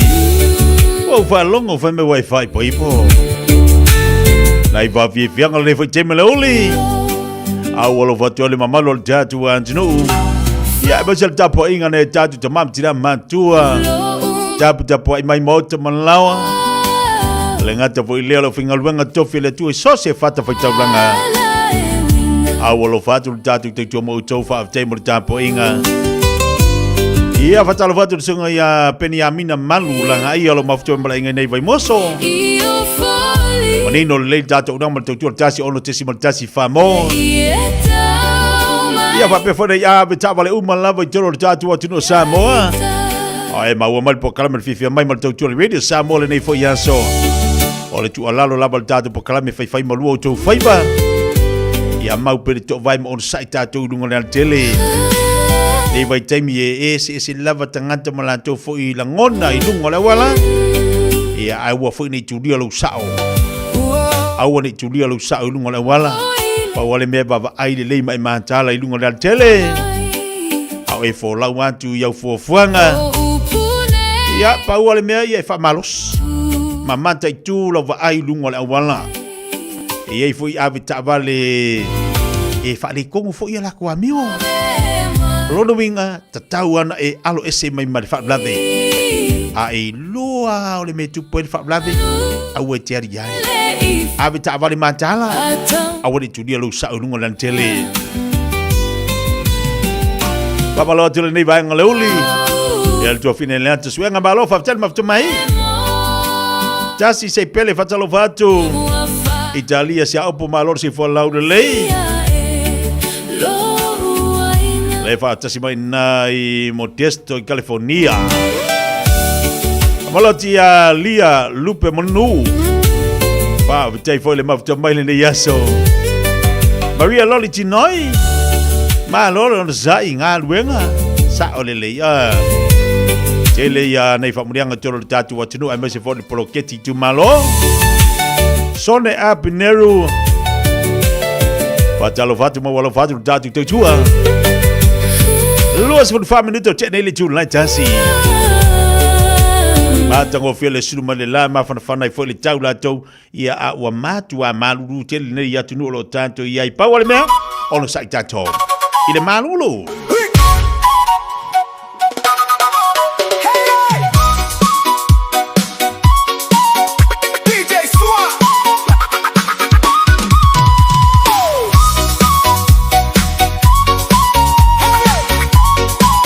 Malot foi lo so ya Pesamino. Alô, Vado Bela. Hey, let's go, kako agio. Sekia ole musika la epa kui mapapa. Ai foi ya o Jenny la u asiva mai ayo. Wa fiu foi ya pepa ele kai ya o malo.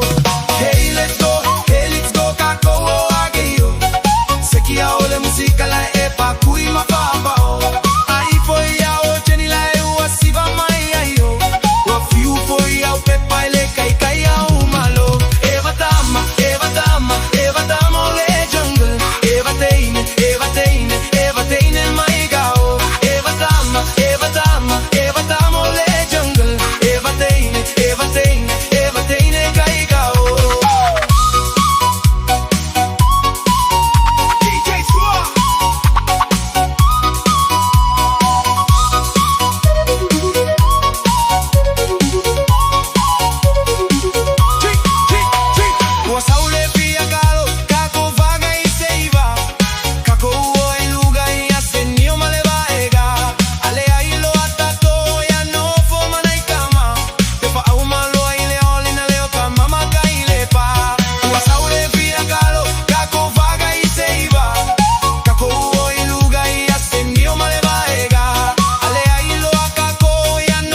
A e fia I loa pe ono lo fia lo fale I lo lunga.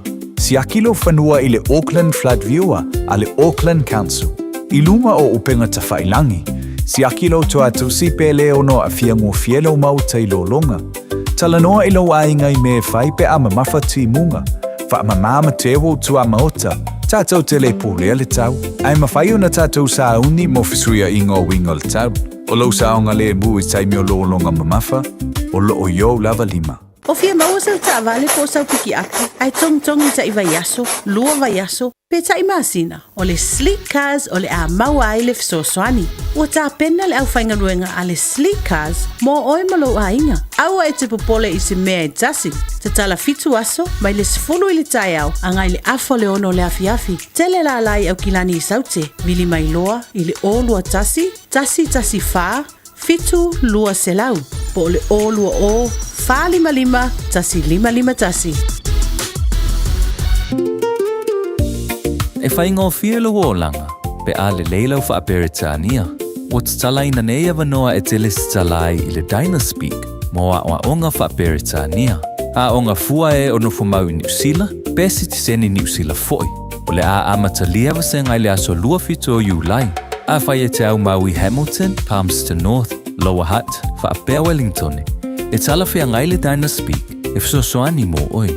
Wili mai loa le oiva, lua lima, ono fitu whaatasi, lua lima, ono fitu whaatasi, petana I ane I le upenga te whailangi. Info Dynaspeak at twoa.ac.nz. Uale ossa I fala bella, uale ilo le mea fai, ole friendly lons le aua unaga e fai, mea ma fai. Le tamaitai o Agnes Towers mua o le atau tua mo oi. O valu se lau fitu I vaiva o le tali o lo faa moi moi. Le Friendly Loans mo nono ngā tupe, tuatusi, lua fitu di, Waiparera Avenue, Henderson. Te alofa Samoa o Mr. Cowboy Lenny. Whaafafonga ma mai mo mai pēr I le Radio Samoa. Yeehaw!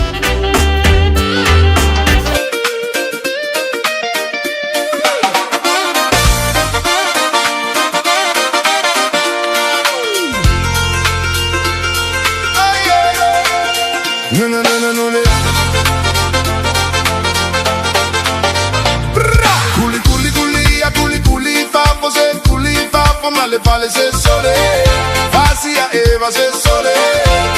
Vai se a oiga pesa la mope, pokilo yamole. Culi, fafo, ma le vale se sole, facia Eva se sole. Ua pei se fa fige fai kala agusa, wale ai se me gole. Culi.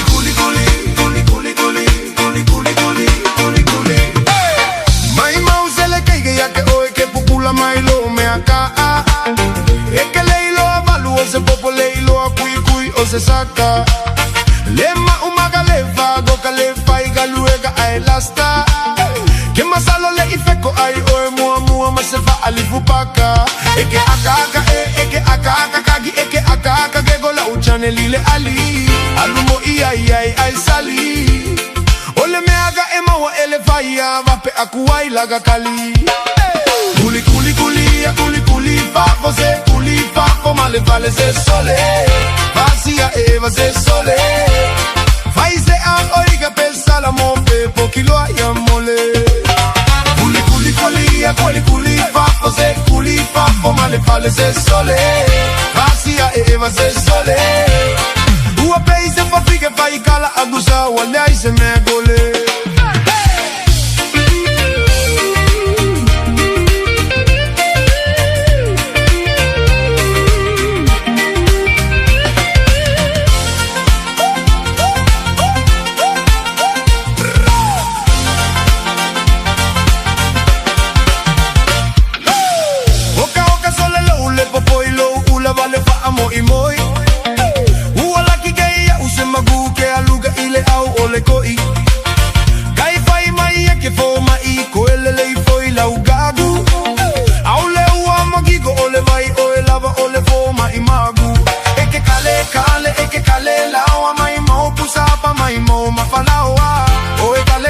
mai lava me maka eke koe fiaka lepe alu o fe kwa imale ma kuli kuli kuli ya kuli kuli fafo se kuli fafo male vale se sole vasia e eva se sole vai se a oiga pesa la mo pe pokiloa ya mole kuli kuli kuli ya kuli fafo se kuli fafo male vale se sole vasia e eva se sole ua pe se fafi che fai cala agusa wa lei se me gole kuli kuli kuli kuli kuli kuli kuli kuli kuli kuli kuli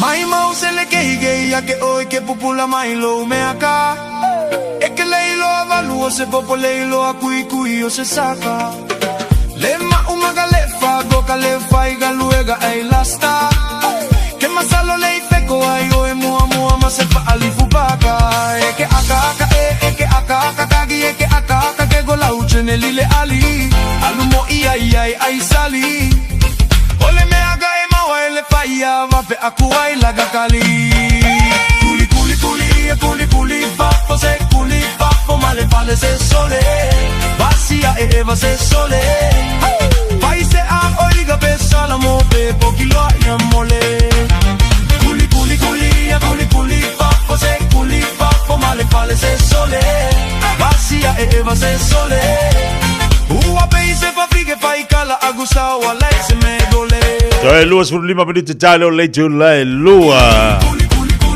Ia fa baloto tatu wa tunu balolo sai malo for mafto bai dungo tatu proklame. Vai se diso tatu fa fianga tu inatu. Tai to ruina oya ofianga yo tito manga duengo le so. Eni so tatu pa angalo mafto bai pele nei vai ngale uli. Venga ilo tomau fatalo fatu fatalo mafto mai. Fatalo fati anite ema bon aulai. Le fata si mai balo si fomoria le fata si atu nei sale au mo ya le pata. Pamalo tu foi simi tai mai fatalo fatu tatu tautua. Fatalo mafto mai foi lunga tatu proklame.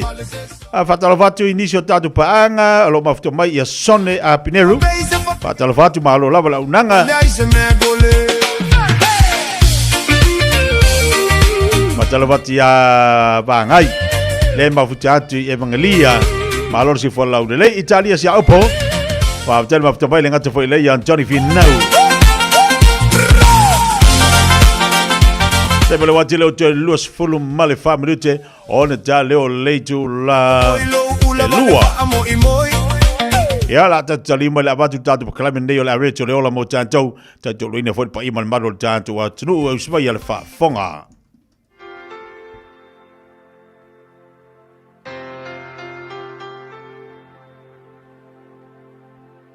Talo falava mai tatu por kalame o le areto le ola o te whawhiloa ia te oe le suafa o le alifa ola o Yesu Keriso ma lo le soifua manuia o le feso tolu fai pe luas fulu ia te ia o le na te mawhaia o na whaia o mea uma e whaasilisiri lava i mea tātou te ole atu ai ma mawhau iai. O le upu mo o le aso le nei, whaate le lau miti. Le mea ngai ke mawhau e kaunga kupu ilo o langa i le rumangai. Whaake le, au e ke mawhau whaatau waa i ate oi lava. E eri tala whaate o te luas fultolu whai upe fitu e whapea. O le mea e mangaku ifo e tangata ilo na loto o ia lava le na. Ona winga, ai mangaku ifo anei e te le mawhaia se mea. E ke le mawhaia lava se mea. So o whautuanga la mo o ele nei aso. Ma fau I mea te tele. E iri kala fo ingat kuise isa ifa mai. Whake lelo fale I. Wha umi o ngā maia. Koso, ole manga ole atu. Au ele pū mo ole me ke ma fau iai. Ma fau I mea sili. Ole mea ngai mga o isa tani. Ia pu lau wa ai. Ia pu lau ma fau. Ia pu au plans. Ole ma fau ngā waku le atua. Ma wha mea alofa le atua. E ke le plans le atua mo oe. Ole atua na te mawhaia. Whai mai le tusi whai tau le sa whai tau ina nei. Ole atua le te au na iai. Na te mawhaia o na whaia le mea siri atu. I mea na e te ole atu ai. ma fau iai a kongo ngai fa pele ko sole e sele ke le me alo friki kan ka ele me ma fau iai vinga ia fualo ma fau le tu te le na te au na iai te le tangata wale ai se anga iluma ua ngata le ma fau i se mele le e tupu ilona olanga ua manatu ifo ia wa uia o lalo ai ava i kan ka fa pe wa uia o lalo e okia o le ai lalo ai ele ai se anga iluma nisi fa pe o lo ua ia lumana i o uia le fai popoa le ai ma se me ilunga e fia nga iai so ele mafaila ma kupu se me le lo olanga pe e ma fau fa pena e manatu al merenge i le tua e mafaia ona ia faia le mea e sili atu i le mea le nafe mai e ke mafau iai so o kila mo o lo manao ia e mangao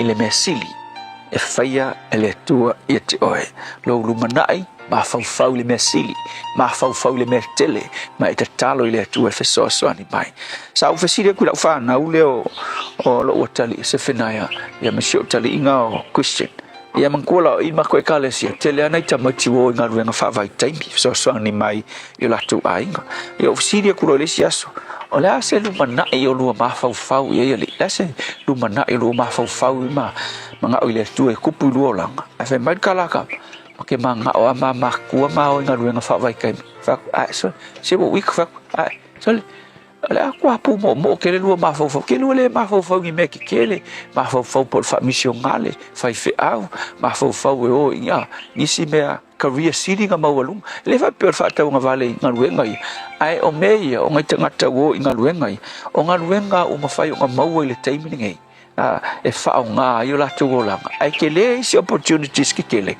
sa ta tau nga la ko mawa ia o nga ila to le voila mo o ile asul ngai le ase mena ke mafau ai nga ruenga fa vai kaimi ia po e mafau e fa nga lo gola nga ile tu yo ke fiu fa fol ma ko e kalesia ni si apalai e ola o tu spai kasi al mele mafau tengat kamaki ole o nga ruenga fa vai kaimi ai le me se yo ke le se fa la kele fa le i ma fau i lona lumana e fa nga lona langa mo le tua balona finangalo e ala talo foi mo fe nga ye lo ma fau e mana tua ngai kaimi tu sama le upo le tua fa tele la umiti awa fa le kikia e la kiki foi lo lumana le tua so ni atu ya te lato o ma fau ini fuanga mo lato langa i le lumana fa tele le miti awa o le tu tele ke mafai me uma na ilo mea ma tu te mafau iai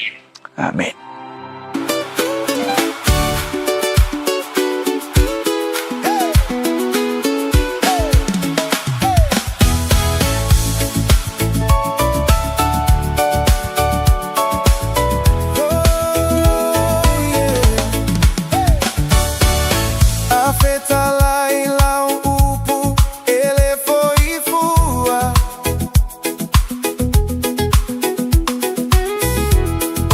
pelo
atua ia tupu.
Ia le nao le upo le atua mo tātou pene whaafonga i la reto le ola.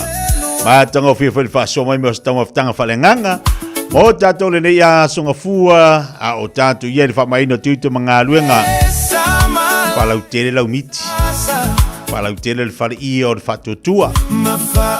Whalau tere le whare ie o lo taritonu e whai le li vavenga i ate. Oi, ma tanga whia whai whaasoa le upo le atua mo tātou whalau tere lau miti. Ia le lei whaftai le atua lana ufolofolo mwhai ona so sani mo tātou. Whai ona tapsai ma whalau te lelu tātou whatuatua i whatuatua i mero vaia. Moro tātou taritonu e tupu wavenga le atua i tono tātou ainga. E me se fwoi o tātou. Ia e matau tia le upo le atua. O le pelu e whatau ma ai on le tū. So sani lea i ante oi maa umar tātou wholaunga. Nei masino o tōna nei tau sanga. Ai mai se le amtanga ni masino o lona valu lo tātou iai. Ia le maua le upo le atua e poupa wai le tātou a wholaunga. Te pele wate lo tēs fumaltasi minuta tālo le tūlai lua. Awari ngali ante oe le tātou sumpa le whare awhewhena ne le tātou whare ima sani inai manukau. Tāli tūlai ono whare tātou sumpa na i le tāo le tūlai ono le awhewhena ne lono winga awanoa so se tasi. Awanoa so se tasi. Ia te suma i e whaisi na whamarastino. Tu sape marulu. Tu sape marulu e taua. Ia loa ese mai malu whale. Sa whaisi na whamarastino foilea. Ia ma, mo sisi whasiri ngā malosi. O le awhewhi na nei whaile statu sumpa. I whaile sumpa le whai o le community hall nei Stamaki o Tara. A Fiafia na nei. O le awhala leono na. Awhala leono. O inala e fuli e le tongia. Awhala leono e whaile tatu whamarastino na i le hona na i le Stamaki Road i o Tara i le awhewhena nei au i whia tatu whare ia le i manukau o le tali tu lai ono ia e fofua e oe whai ai oe po while le sumpa nei la tala tatu al manaia o le sau e whai e whaafu o lo suma i whai lau whamarastino whai le whaafu la tau ia nei maria nei tere nei whamarastino mo tatou tu sape malulu ia le alava to angala ua whai exercise ia anga ia te whai nei whamarastino mo le malo le tatu watanu ia ele tu wai whamarastino nei tatu tangata matua e ipo kala me tangata matua la whai la tu whamarastino ia ia ai ma whamaloa tu nei po kala me na o lo mawhai on of sanitere mo tatu nei vai teimo le malulu whanga yo ia ilo tino ia mamba wai whai nisi malosi no teimo le watilo te 10 minuta talo le tula e lua Iyo e. Mo ila tu yo lo mauta mai na I Otara. Awal fatu pakalame mo uto. Ia ba sel tatu au fai sumpa. Al tatu tim no aski sumpa fa pe fo mo tatu salasi. A fale tu leono ina ile community hall na I Stamaki Otara. Al tali tu leono tatu fale ie masani na I Manukau. Le Fiafia Mai. Taule mafaino uai Le mafaina moe Fiava ai iate oe O te nofo ma o tagi No ufiava ai Iate o ne Ma I mau pe ana mafai O na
Faina moe Fiava ai iate oe O te nofo Ma o tagi Lo ufiava ai Iate oe E ai whalongolongo mai pēr I lauhani E fo I atu lo le whale wa lava le langa lue Ia ua te orongo toisi tau tuma sa unanga mole malo le tātu wa tunu Tātu whilo le aso tai ao Ele tau tua foi mala unanga le Fiafia Mai pana masani I tātou. Ale ase tau tua te tia ma se ngana wale tau tamari lau whaafonga le ne whaiaso. Ole amtanga ole whaiaso I lana tau tua. Ia whaamaluru atu whaamangalo se leo vai le tau auna. O rio tau maftanga wale tau whaiafonga mua leo tāpena mai. Wau le tātu po kalami se pa I fo istemi le Fiafia nane. Manu ia tele ngā ruenga lo toni ia so seifu mai manuia. Mai mau whiana I loa. Loa lofa mo oe Foi mai honey Fiava a Ia te o Honey foi mai Taule ma faino uai Le ma faina moi Fiava ai ia te oe O te nofo Ma o tagi Lo fiava Ia te o Honey Ma I mau pe ana mawhai 24 hours a day, 7 days a week. Radio Samoa streaming live on www.radiosamoa.co.nz.